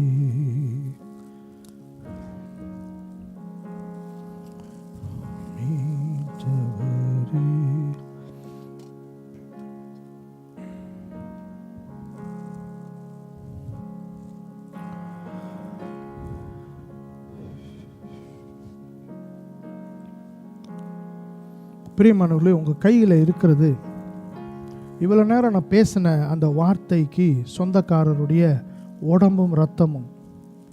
இவ்வளோ நேரம் நம்ம 5, 6, 7 இயேசு பேசினார் பார்த்தீங்களா, அந்த இயேசுடைய சரீரமும் ரத்தமும் நம்ம கையில் இருக்குது. அதுதான் அது. இப்படி தான் ஆண்டவர் நம்மளை அதை பார்க்க சொல்கிறார். ஏன் சரீரம் என்று தான் சொல்லுகிறார். உங்களுக்காக பிக்கப்படுகிற ஏன் சரீரம் தான் இயேசு சொல்லுகிறார். ஸோ இப்போ பேசினார் பார்த்தீங்களா, அவருடைய உடம்பும் அவருடைய இரத்தமும் நம்ம பங்கெடுக்க போகிறோம். இப்போ உங்கள் கையில் இருக்கிறது ஒரு சாதாரண ஒரு வேஃபர் ரொட்டியும் இல்லை, இது வெறும் ஜூஸும் இல்லை. இது அதற்காகவே ஒப்பு கொடுக்கப்பட்டிருக்கிற ஒரு அடையாளம். இதை நீங்கள் ஏற்றுக்கொள்ளும் பொழுது இயேசு பேசின வார்த்தைகளும் நீங்கள் ஏற்றுக்கொள்கிறீங்கன்னு அடையாளம். அவர் சொல்லிட்டு அவர் நமக்காக உயிரையும் கொடுத்தார், மன்னிக்கிறதுக்கு கற்றுக் கொடுத்தார், பொறுமைக்கு கற்றுக் கொடுத்தார், ஜெபிக்க கற்றுக் கொடுத்தார், எதிரிகளை நேசி என்று கற்றுக் கொடுத்தார், பழி வாங்காத, இதெல்லாம் சொன்ன இயேசு தான். இவைகளை எல்லாத்தையும் போதித்த இயேசு தான் இதுக்கு உதாரணமாக ஒரு அடையாளமாகவும் அவர் போய் மரித்தார். இன்னொன்று என்ன ஒரு ஆச்சரியம்னா, இதை யாருக்கிட்ட பேசினாரோ அவங்களே தான் அவரை தூக்கி சிலுவையில் அடிக்கிறாங்க. யாருக்காக பேசினாரோ அவங்களே தான் கடைசியில் இயேசுவை சிலுவையில் தொங்குனதை பார்த்தாங்க. பிரியமானவர்களே, இன்னைக்கு ஆண்டவருடைய அன்பு இன்னமும் நமக்காக ஏங்கி கொண்டு இருக்கு. அவர் நம்மளை அதிகமாய் நேசிக்கிறார். நான் செஞ்சதை நினைவு கூறு, நான் பேசினதை நினைச்சு பாரு, நான் உங்களுக்காக மரித்தேன் என்று சொன்ன ஆண்டவர். இதெல்லாம் செஞ்ச ஆண்டவர் உங்கள் வாழ்க்கையை கட்ட மாட்டாரா? இவ்வளவும் செஞ்ச ஆண்டவர் உங்கள் வாழ்க்கையை தூக்கி நிறுத்த மாட்டாரா? இவ்வளவும் செய்த பாடுபடுத்தப்பட்ட இயேசு உங்கள் வாழ்க்கையை உயர்த்தி நிறுத்த மாட்டாரா? உங்கள் சோதனையில் உங்களை காப்பாற்ற மாட்டாரா? சிந்திச்சு பாருங்க. எல்லா பாடுகளும் நாம் ஐஸ்வர்யவானாய் இருக்கும்படிக்கு அவர் தரித்திரியரானாரே. ஓ எஸ், கம்பத்தின் மேலே உயர்த்தப்பட்டவன், சபிக்கப்பட்டவன் நமக்காக சாபமானார். உங்க வாழ்க்கையில சாபமா இருக்க ஆண்டவர் விடுவாரோ? சிந்திச்சு பாருங்க. அவர் மேல கட்டுங்க உங்க வாழ்க்கைய. சொல்லுங்க, என் கனவெல்லாம் அவர் மேல வைக்கிறேன், என் திருமணத்தை அவர் மேல வைக்கிறேன், என் எதிர்காலத்தை அவர் மேல வைக்கிறேன், என் வேலையை அவர் மேல வைக்கிறேன், என் வியாபாரத்தை அவர் மேல வைக்கிறேன், என் பிள்ளைகளை அவர் மேல வைக்கிறேன். அவர் தான் என்னுடைய அஸ்திபாரம். ஹல்லேலூயா. Thank you lord. எங்களுக்காக உம்முடைய சரீரத்தை பிக்க கொடுத்ததுக்காக நன்றி செலுத்துகிறோம். இதில் நாங்கள் பங்கெடுப்பதற்கு எங்களுக்கு தகுதி இல்லை, ஆனாலும் எங்களுக்காக செய்தீர். இது மூலமாக எங்களுக்கு சாபம், வியாதி எல்லாம் விடுதலை ஆகுகிறது. உங்கள் உடம்புல பிசாசினுடைய ஸ்ட்ராங் ஹோல்ஸ் இருக்குன்னா இது இப்பொழுதே உடைஞ்சு போகிறது இயேசுவின் நாமத்தினால. Thank you Lord. இயேசுடைய சரீரத்தில் அவர் வாங்கின ஒவ்வொரு தழும்புகளினால நம்ம சுகம் அடைகிறோம். Thank you Lord. ஒப்பு கொடுக்குறோம்ப்பா. வாருங்கள் புசிப்போம். ரத்தத்தில் ஜீவன் இருக்கிறது. இயேசு கிறிஸ்துனுடைய ரத்தத்தில் புதிய ஜீவன், மன்னிப்பு, சுகம், விடுதலை, சுத்திகரிப்பு எல்லாம் அடங்கி இருக்கிறது. இதை புசிக்கும் போது விசுவாசிங்க, நீங்க விடுதலை ஆகிறீர்கள். இன்னையிலிருந்து நீங்க விடுதலை ஆகிறீங்க. ஆண்டவர் உங்களை விடுதலை ஆக்குறார். ஆண்டவர் உங்களை விடுதலை செய்கிறார். நீங்க விடுவிக்கப்பட்டிருக்கிறீர்கள். உங்க வாழ்க்கை எதெல்லாம் பிடிச்சிக்கிட்டு இருக்கோ இந்த ரத்தம் அதை உடைத்து சுத்திகரிக்க வல்லமை உள்ளதாக இருக்கிறது. இயேசுவின் ரத்தம் ஜெயம். அவருடைய ரத்தத்தில் ஜெயம் இருக்கு. ரத்தம் சிந்துதல் இல்லாமல் பாவ மன்னிப்பு இல்லை. இதோ உங்க பாவ மன்னிப்பு. நீங்க மன்னிக்கப்பட்டிருக்கிறீங்க. நீங்க உங்க பழையவைகளை நினைக்காதீங்க. பழைய அஸ்திபாரம் வேணாம். பழைய மாதிரி கட்டுனது போதும். புதிதாய் கட்டுங்க. 2026 ஆண்டவர் அவருடைய இரத்தத்தினால் உங்களை மறைத்துக் கொள்வாராக. வாருங்கள் இதை புசிப்போம்.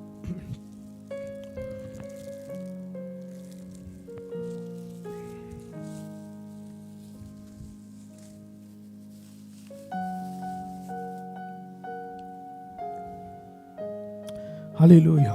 தொடர்ந்து ஜெபிங்க, ஒப்பு கொடுங்க.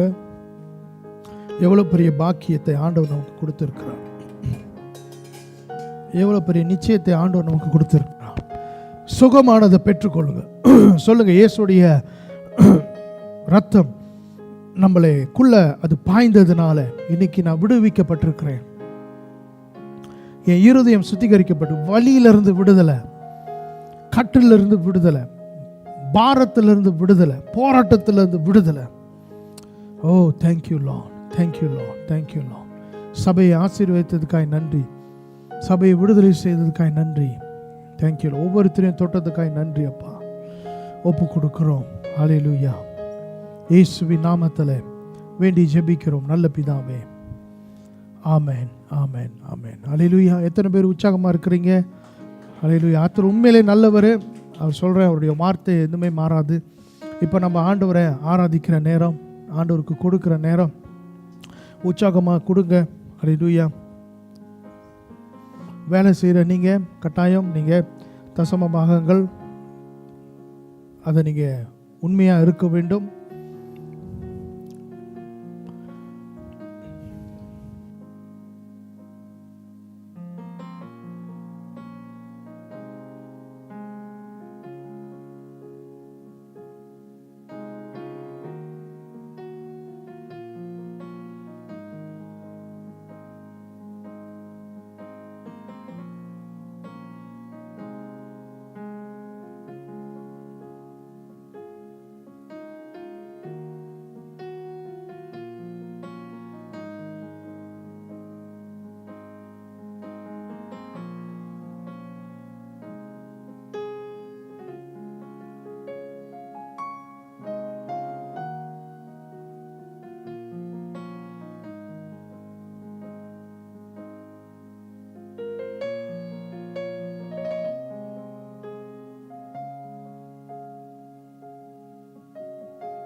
சில அறிவிப்புகளை நம்ம சீக்கிரம் கவனிப்போம். ஏன்னா அதுக்கு பிறகு நமக்கு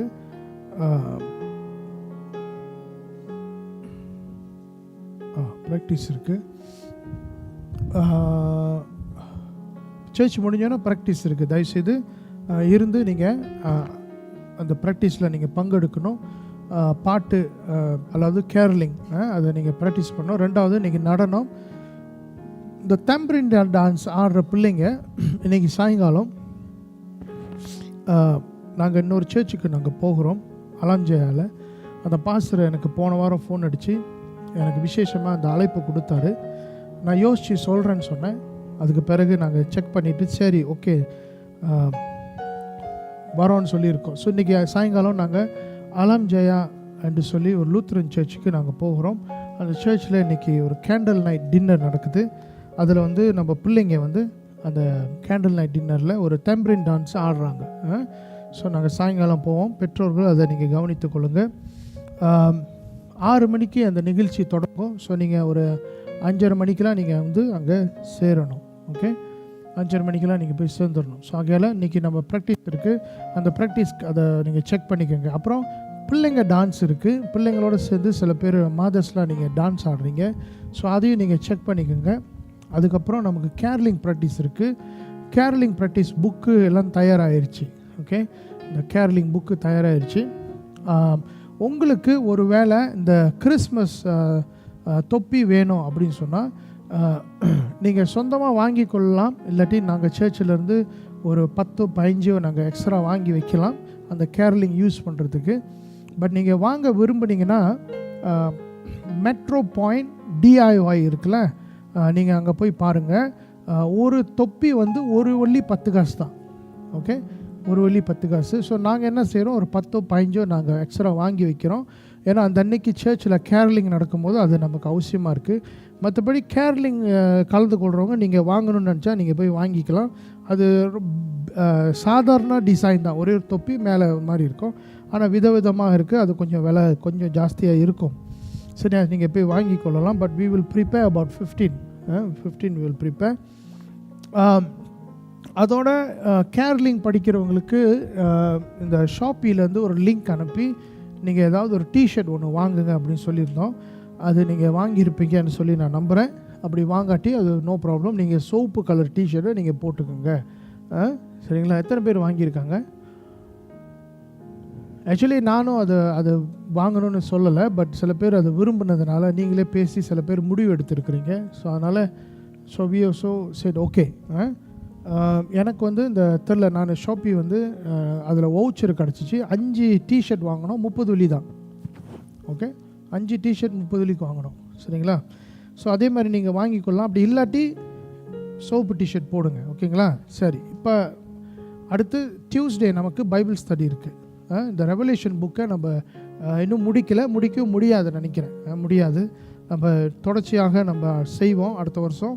ஆனால் இந்த ரெவலேஷன் புக்கு குறித்து நம்ம பார்த்துக்கிட்டு வரோம். அந்த பைபிள் ஸ்டடியில் நீங்கள் எல்லோரும் வந்து கலந்து கொள்ளணும். நிறைய காரியங்களை நீங்கள் கற்றுக்கொள்வீங்க. ஸோ செவ்வாய்க்கிழமை 8:15 பைபிள் ஸ்டடி நடைபெறும். ஓகேங்களா? வெளிப்படுத்தின விசேஷத்தை குறித்து நம்ம வாசித்து கொண்டு வருகிறோம். அப்புறம் இந்த வாரம் வியாழக்கிழமை public holiday. Okay, public holiday. So அந்த 10, 11, 12 இந்த 3 நாளும் என்னுடைய ஆஃபீஸில் வந்து எனக்கு மற்ற நிகழ்ச்சி இருக்கிறதுனால நான் இந்த 3 நாளும் கொஞ்சம் சர்ச்சுக்கு வர்றதுக்கு கொஞ்சம் எனக்கு கஷ்டமாக இருக்கும். இரவில் இந்த மாதிரி சர்ச்சில் வருவதற்கும் கொஞ்சம் கஷ்டமாக இருக்கும். ஸோ ஆகையால் நம்ம என்ன செய்வோம்னா, நம்மளுடைய ப்ராக்டிஸை புதன்கிழமை மாற்றிடுவோம். சரிங்களா? புதன்கிழமை மாற்றிடுவோம். அப்போ வியாழக்கிழமை பப்ளிக் ஹாலிடே, நீங்கள் ஓய்வு எடுக்கலாம் வீட்டில். நான் என்ன யோசிச்சேன்னா, வியாழக்கிழமை பப்ளிக் ஹாலிடேயாக இருக்கிறதுனால காலையில் 10 மணிக்கு எல்லோரும் வர முடியுமான்னு கேட்கலான்னு இருந்தேன். யாரால் வர முடியும் வியாழக்கிழமை?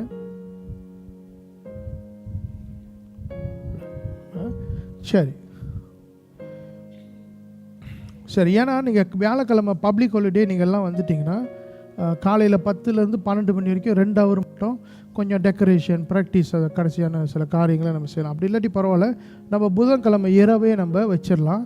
புதன்கிழமை நான் கொஞ்ச நேரம் வர முடியும், நான் வந்து பார்க்க முடியும். ஆனால் வியாழக்கிழமை நான் முடியாது, நான் கேரளில் இருக்க வேண்டிய அவசியம் இருக்கிறது. அப்புறம் 12 நீங்களும் மற்ற காரியங்களை பார்த்துக்கொள்ளுங்கள். சனிக்கிழமை சர்ச் சுத்தம் பண்ணுறவங்க சர்ச் சுத்தம் பண்ணுங்கள். ஞாயிற்றுக்கிழமை நமக்கு ஆராதனை எப்போதும் போல் காலையில் 9 மணிக்கு இருக்கும். 9:15 ப்ரேயர் ஆரம்பிச்சிடும். லேட்டாக வராதிங்க, 9 மணிக்கு வாங்க. தனிப்பட்ட ஜெபம் செய்யுங்க 15 நிமிஷம் எல்லோரும் சேர்ந்து ஜெபம் பண்ணுங்கள். 9:30 மணிக்கு ஆராதனை தொடங்கிடும். 11 மணிக்கு நம்மளுடைய ஆராதனை முடிச்சிடணும். இப்போ நம்ம half an hour லேட்டாக போகிறதுக்கு காரணம் என்ன? நம்ம ஆரம்பிக்கிறது half an hour லேட். ஓகேங்களா? ஸோ ஆகையால் இதை மனதில் வைத்துக்கொள்ளுங்க, வெள்ளனே வாங்க. சரிங்களா? அடுத்து நம்மளுடைய கிறிஸ்மஸ் ஆராதனை எப்போ சொல்லுங்கள்? எப்போ? 21ஆம் தேதி. ஓகேயா? சரி, 21ஆம் தேதி ஞாயிற்றுக்கிழமை நமக்கு காலையில் இல்லாமல் சாயங்காலம் மாற்றி வைக்கிறோம். எப்போ? 4:30 மணிக்கு. ஓகேங்களா? 4:30 மணிக்கு எல்லோரும் வந்துடணும். அப்போனா 4 மணின்னு போடுவேன். 4:30 மணிக்கு நம்ம தொடங்கி நல்ல ஒரு 3 மணி நேரம் நமக்கு நிகழ்ச்சி இருக்கும். டான்ஸு, மற்ற காரியங்கள், பரிசு பகிர்ந்துகள் எல்லாம் இருக்கும். சரியாக 7:30 மணிக்கு நமக்கு இங்கே விருந்து உபசரிப்பு நடைபெறும். சரிங்களா? கீழே. ஸோ அதுக்கான சில ஆயத்தங்களை நம்ம செய்து கொண்டு இருக்கிறோம். ஓகேங்களா? ஸோ இப்போ 21ஆம் தேதி நமக்கு சர்வீஸ் முடிச்சிட்ட பிறகு அந்த வாரம் நமக்கு கிறிஸ்மஸ் வாரம். நமக்கு அந்த வாரம் முழுக்க நமக்கு சர்ச்சில் எந்த ஒரு ப்ரோக்ராமும் இருக்காது. ஆனால் இது என்னுடைய ஐடியா. 28ஆம் தேதி ஞாயிற்றுக்கிழமை. சரிங்களா? அந்த ஞாயிற்றுக்கிழமை ஒருவேளை நீங்கள் எல்லோரும் சம்மதிச்சிங்கன்னா, ஒத்துழைச்சிங்கன்னா, நம்ம என்ன செய்யலாம்னா, நம்ம பாட்கிளாங்க்கு போகலாம். ஓகே, அங்கே பாட்கிளாங்கில் என்ன நடக்குது அப்படின்னு சொன்னால், டூலாஸ் ஹோப் என்று சொல்லி ஒரு கப்பை, அது உலகம் எங்கேயும் அது அந்த கப்பை போகும். அது என்னன்னு சொன்னால், லைப்ரரி புக் ஸ்டோர், அப்படின்னா கடல் மேலே இருக்கிற ஒரு புக் ஸ்டோர். அது போன வாட்டி சர்ச் இங்கே மலேசியாவுக்கு வரல, நான் அறிவிப்பு கொடுத்துருந்தேன், மலேசியாவுக்கு வரல கப்பை. ஆனால் இந்த முறை 10ஆம் தேதி போர்ட்லேண்டுக்கு வந்து அந்த கப்பை இறங்குது, சரிங்களா? அப்போ நம்ம ஒரு வாரத்துக்கு முன்னே அந்த டிக்கெட்டை நம்ம வாங்கிடணும், ஓகே? அப்படி நீங்கள் விரும்புனீங்கன்னா அந்த டிக்கெட் இலவசம், ஓகே? அப்படி நீங்கள் எல்லோரும் விரும்புனீங்கன்னா நமக்கு 28ஆம் தேதி எந்த சர்வீஸும் இல்லை. அப்போ நம்ம என்ன செய்யலான்னு சொன்னால், நம்ம காலையில் ஒரு இடத்துல நம்ம கூடி நம்ம லஞ்ச் எடுத்துகிட்டு 1 மணிக்கு அந்த திறக்கிறாங்க, அது சுற்றி பார்க்குற திறக்கிறாங்க. நம்ம என்ன செய்யலான்னா ஒரு 11 மணியோ 11:30 மணிக்கோ எங்கேயாவது மீட் பண்ணிவிட்டு நம்ம லஞ்ச் எடுத்துகிட்டு நம்ம நேராக 1 மணிக்கு அங்கே போகலாம். போர்ட்லேண்ட் போயிட்டு அந்த புக் ஸ்டோரை பார்த்துட்டு நம்ம ஐக்கியப்பட்டுட்டு வீடு திரும்பலாம். இதை நீங்கள் யோசித்து என்கிட்ட சொல்லுங்கள். நான் வாட்ஸ்அப்பில் இதை குறித்ததான தகவலை ஷேர் பண்ணியிருக்கிறேன். நீங்கள் ஓகேன்னு சொல்லிட்டீங்கன்னா 20 டிக்கெட்டோ 30 டிக்கெட்டோ நான் புக் பண்ணுவேன். ஆனாலும் அங்கே என்ன போட்டிருக்குன்னா, டிக்கெட் வந்து ஃப்ரீ, புக் பண்ணுறதுக்கு ஃப்ரீ. ஆனால் அந்த கப்பலில் வந்து நீங்கள் உள்ளுக்கு போகும்போது 2 வழி என்னமோ கட்டணும் போல், அது எனக்கு தெரியல, அப்படி தான் போட்டிருக்காங்க போல். அது எந்த அளவுக்கு அப்படின்னு தெரியல. ஆனால் இதில் ஃப்ரீன்னு போட்டிருக்காங்க, அங்கே 2 வழின்றாங்க, எனக்கு தெரியல. ஸோ நீங்கள் உள்ளுக்கு போனீங்கன்னா நிறைய கிறிஸ்தவ நூல்கள், புஸ்தகங்கள், பைபிள், இப்படி நிறைய காரியங்களை நீங்கள் அங்கே வாங்கி கொள்ளலாம். அல்லது நீங்கள் அந்த கப்பலே சுற்றி பார்க்கலாம், சரிங்களா? இது 2ம் நடக்கும். நீங்கள் எதுவும் வாங்குறட்டியும் பிரச்சனை இல்லை, ஆனால் அந்த கப்பலை சுற்றி பார்க்கலாம். அப்படி உங்களுக்கு வேணும்னா we will do, ஓகேங்களா? ஸோ இந்த 28ஆம் தேதி நம்ம ஞாயிற்றுக்கிழமை இந்த டூலாஸ் ஹோப் அந்த கப்பலை நம்ம போய் பார்க்கலாம். ஸோ வாகனம் நீங்கள் சொந்தமாக பார்த்துக்கொள்ளுங்க. நீங்கள் எல்லோரும் லீவில் தான் இருப்பீங்க. ஸோ நம்ம எல்லோரும் ஒரு 5-6 காடியில் நம்ம ஒரே தான் நேராக போர்ட்லேண்டுக்கு போகலாம், சரிங்களா? ஓகே. ஸோ இதை தவிர்த்து மிக முக்கியமான அறிவிப்பு, எப்படி சொல்கிறது, கிறிஸ்மஸ் காசு இன்னைக்கு 7ஆம் தேதி ரெஸ்டாரண்ட் காசு கட்டணும்னு சொல்லியிருந்தேன், தெரிஞ்சிங்களா? சொன்னல, அதனால தான் மாற்றிட்டோம். சொன்னதானே? இல்லை உங்களுடைய நம்பர்லாம் வந்து அலோங்கிட்ட கொடுத்து ஃபோன் அடிக்க சொல்லுங்கள். இன்னைக்கு செட்டில் பண்ணுங்க.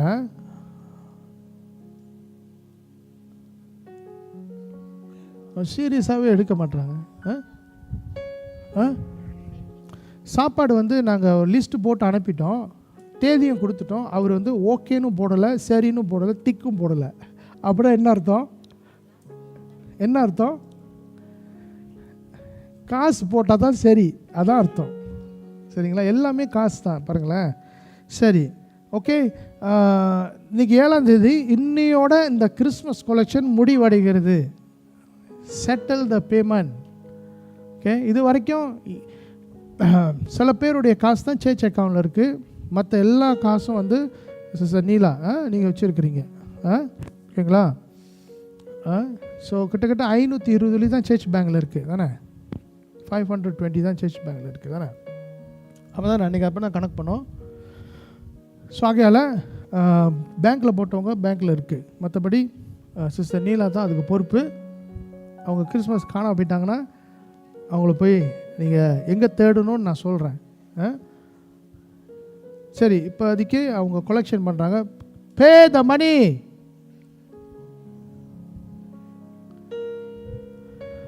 காசு வாங்குறது தான் உங்கள்கிட்ட ரொம்ப கஷ்டமாக இருக்குது. சரி, தசம பாகத்தை நீங்கள் உண்மையாக கொடுங்க.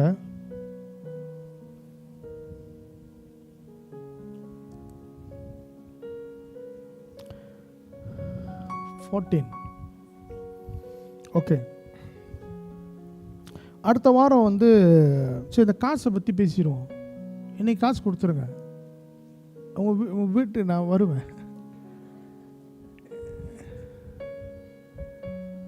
யார் லிஸ்ட்டு பார்த்து அனுப்புங்க, மெசேஜ் அனுப்புங்க.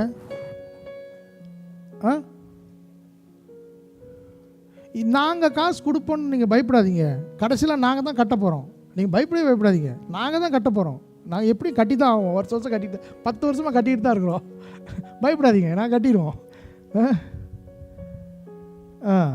சரிங்களா? ஸோ எனக்கு இன்னும் ஒரு 600 வெளியிருந்து வர வேண்டியது இருக்குது, ஸ்பான்சரு, சரிங்களா? ஸோ அதையும் நம்ம சேர்த்துக்கொள்வோம். அதில் வந்து நம்ம சொன்ன மாதிரி அரிசி இதெல்லாம் ஜாமான்லாம் வாங்கி வைக்க போகிறோம். அப்புறம் பிள்ளைங்களுக்கு வந்து எழுதுறது பர்காக்கா ஸ்டூலிசான்லாம் அதெல்லாம் வாங்க போகிறோம், ஸ்டேஷனரி வாங்க போகிறோம். ஸோ 30 பிள்ளைங்க. சார் இன்னும் எனக்கு ஒரு உதவி வேணும். நாங்கள் ஒரு ஹோமுக்கு ஃபோன் அடித்து கேட்டதும் அவங்க வந்து செக் பண்ணிவிட்டு சொன்னாங்க, அந்த நாளில் அவங்களுக்கு நிறையா ஈவெண்ட் இருக்குதுன்னு சொல்லிட்டாங்க. இது வந்து ஒரு ஹிந்து ஹோமு. ஸோ எனக்கு நீங்கள் ஒரு உதவி செய்யுங்க. எங்கேயாவது ஒரு ஹோம் இருந்தால் எனக்கு உடனே தேடி சொல்லுங்கள். இப்போ அந்த ஹோம் வேணான்னு சொல்லிட்டாங்க, சரிங்களா? ஸோ எங்களுக்கு உடனே ஒரு ஹோம் வேணும். நம்ம என்ன செய்வோம்னா, அந்த ஹோமுக்கு தேவையான செலவு ஜாமான் நம்ம வாங்கி கொடுத்துட்டு, அங்கே இருக்கிற பிள்ளைங்களுக்கு சில எழுதுகிற அந்த ஸ்டேஷனரி திங்ஸு கொஞ்சம் கொடுத்து நாங்கள் உதவி செய்ய ஆசைப்படுகிறோம். அவங்களும் வந்து இங்கே நிகழ்ச்சியில் கலந்து கொள்ளலாம். அப்புறம் நம்ம விருந்துலையும் அவங்க கலந்து கொள்வாங்க. அவங்களுக்கு நாங்கள் மேஜை செட் பண்ணிடுவோம். எங்களுடைய டார்கெட் 30 பிள்ளைங்க. அப்படி எங்கேயாவது ஒரு ஹோம் எங்கள் இடத்துல இருந்தாங்க சொன்னால் ஃபோன் அடித்து என்கிட்ட தெரியப்படுத்துங்க. இப்போ நாங்கள் கேட்ட ஹோம் வந்து இல்லைன்னு சொல்லிட்டாங்க. சரி, இவ்வளோதான் அறிவிப்பு. மற்றபடி அடுத்த வாரம் ஞாயிற்றுக்கிழமை ஃபுட் ஃபெலோஷிப் இருக்கும். ஏன்னு சொன்னால் உங்களுக்கெல்லாம் தெரியும், அங்கே லட்சுமணன் அவர் தவறி இந்த வர ஞாயிற்றுக்கிழமை சரியாக 1 வருஷம் சரியாக அந்த தேதி தான் வருது. ஸோ அதனால் அவங்க குடும்பம் வந்து என்ன செய்கிறாங்கன்னா, அந்த அன்னைக்கு அவங்க உணவுலாம் அவங்க பொறுப்பெடுத்துக்கிறாங்க. ஸோ நமக்கு சர்ச் 11 மணிக்கு முடிஞ்சோடனே நமக்கு சாப்பாடு ஐக்கியம் இருக்கும். அவங்க வழங்குறாங்க சாப்பாடு ஐக்கியம். சரி, மற்றபடி என்ன காரியங்கள்? இன்னும் எவ்வளோ ஷார்ட் சிஸ்டர்? எனக்கு தெரிஞ்சு கிட்டத்தட்ட ஒரு 1000-1500 வெள்ளிக்கு மேலே ஷார்ட் போல். அதுதானே குறவாக வருது தானே? இன்னும் வரல தானே? ஓகே, சரி சரி, நோ ப்ராப்ளம். நீங்கள் பாருங்கள், எனக்கு அப்டேட் பண்ணுங்கள், சரிங்களா? ஓகே, மற்றபடி வேறு எந்த ஒரு காரியம் இல்லை போல். முடிஞ்சவரை ப்ராக்டிஸ் பண்ணுங்கள். இந்த பிள்ளைங்க சாயங்காலமும் டான்ஸ் ஆடுறாங்க. ஸோ அதனால் ரொம்ப டயர்ட் ஆக்கிக்காதீங்க. ஸோ ஒழுங்காக ஆடுங்க. அதுதான் முதல் தடவை ரொம்ப வருஷத்துக்கு அப்புறம் நம்ம சர்ச்சிலேருந்து நம்ம வெளியே கூட்டிகிட்டு போகிறோம் பிள்ளைங்களை டான்ஸ் ஆடுறதுக்கு. எங்கே காணோம்? ஓ, ஓகே ஓகே, சரி ஓகே. ஸோ இந்த 3 ப்ராக்டிஸும் நடக்கும். 21ஆம் தேதிக்கு இன்னும் எத்தனை நாள் இருக்குது? இன்னும் 2 வாரம் தான், இன்னும் 1 வாரம் தான் இருக்குது. ஆக்சுவலி பார்க்க போனால் இன்னும் ஒரே ப்ராக்டிஸ் தான் இருக்குது நமக்கு. அப்போ இன்றைக்கும் அடுத்த வாரமும் தான் இருக்குது. அதுக்கு அடுத்த வாரம் நமக்கு கிறிஸ்மஸ். ஸோ ஆகையால் உங்களுடைய ஒத்துழைப்பு ரொம்ப அவசியம். தியாகம் பண்ணுங்கள். பின்னாடி இருக்கா சாப்பாடு ஐக்கியம் இருக்கா? ஓ அப்படியா? ஓகே ஓகே, சரி. இந்த சாப்பாடு ஐக்கியம்னு சொல்லிட்டாலுமே கொஞ்சம் கவனமாக இருங்க. நேற்று கூடயும் சில பேர் இந்த மைலோலாம் இந்த சிங்கில் ஊற்றி எல்லாம் எறும்பு மிச்சு இன்றைக்கி காலையில் வந்து சுத்தம் பண்ணாங்க. ஸோ அதையும் நீங்கள் போன வாரம் பாருங்கள், நான் அந்த கப்பு சாப்பாடில் கறிப்பாப்போ 5 நாள் அப்படியே இருந்திருக்கு. ஸோ இதெல்லாம் நீங்கள் செய்கிறது சரி, ஆனால் அதையும் நீங்கள் கவனிக்க வேண்டும். சாப்பாடு கொடுக்குறதுன்னு இல்லை, நீங்களும் சுத்தம் பண்ணிட்டு போகணும். சாப்பாடு ஐக்கியம் வேண்டாம் சமயத்தில் சொல்கிறதுக்கு காரணம் அதான். ஏன்னா அப்புறம் இவங்க சுத்தம் பண்ணலை அவங்க சுத்தம் பண்ணலைன்னு நம்ம யாரையும் கை நீட்ட அவசியம் இல்லை. அப்படி இல்லை, அது இல்லைன்னா நமக்கு தலைவலி இல்லை பாருங்கள். ஸோ ஆகையால் அதையும் நீங்கள் சிந்திச்சு கொள்ளுங்கள். ஓகே, ஸோ இவ்வளோ தான் அறிவிப்புகள்.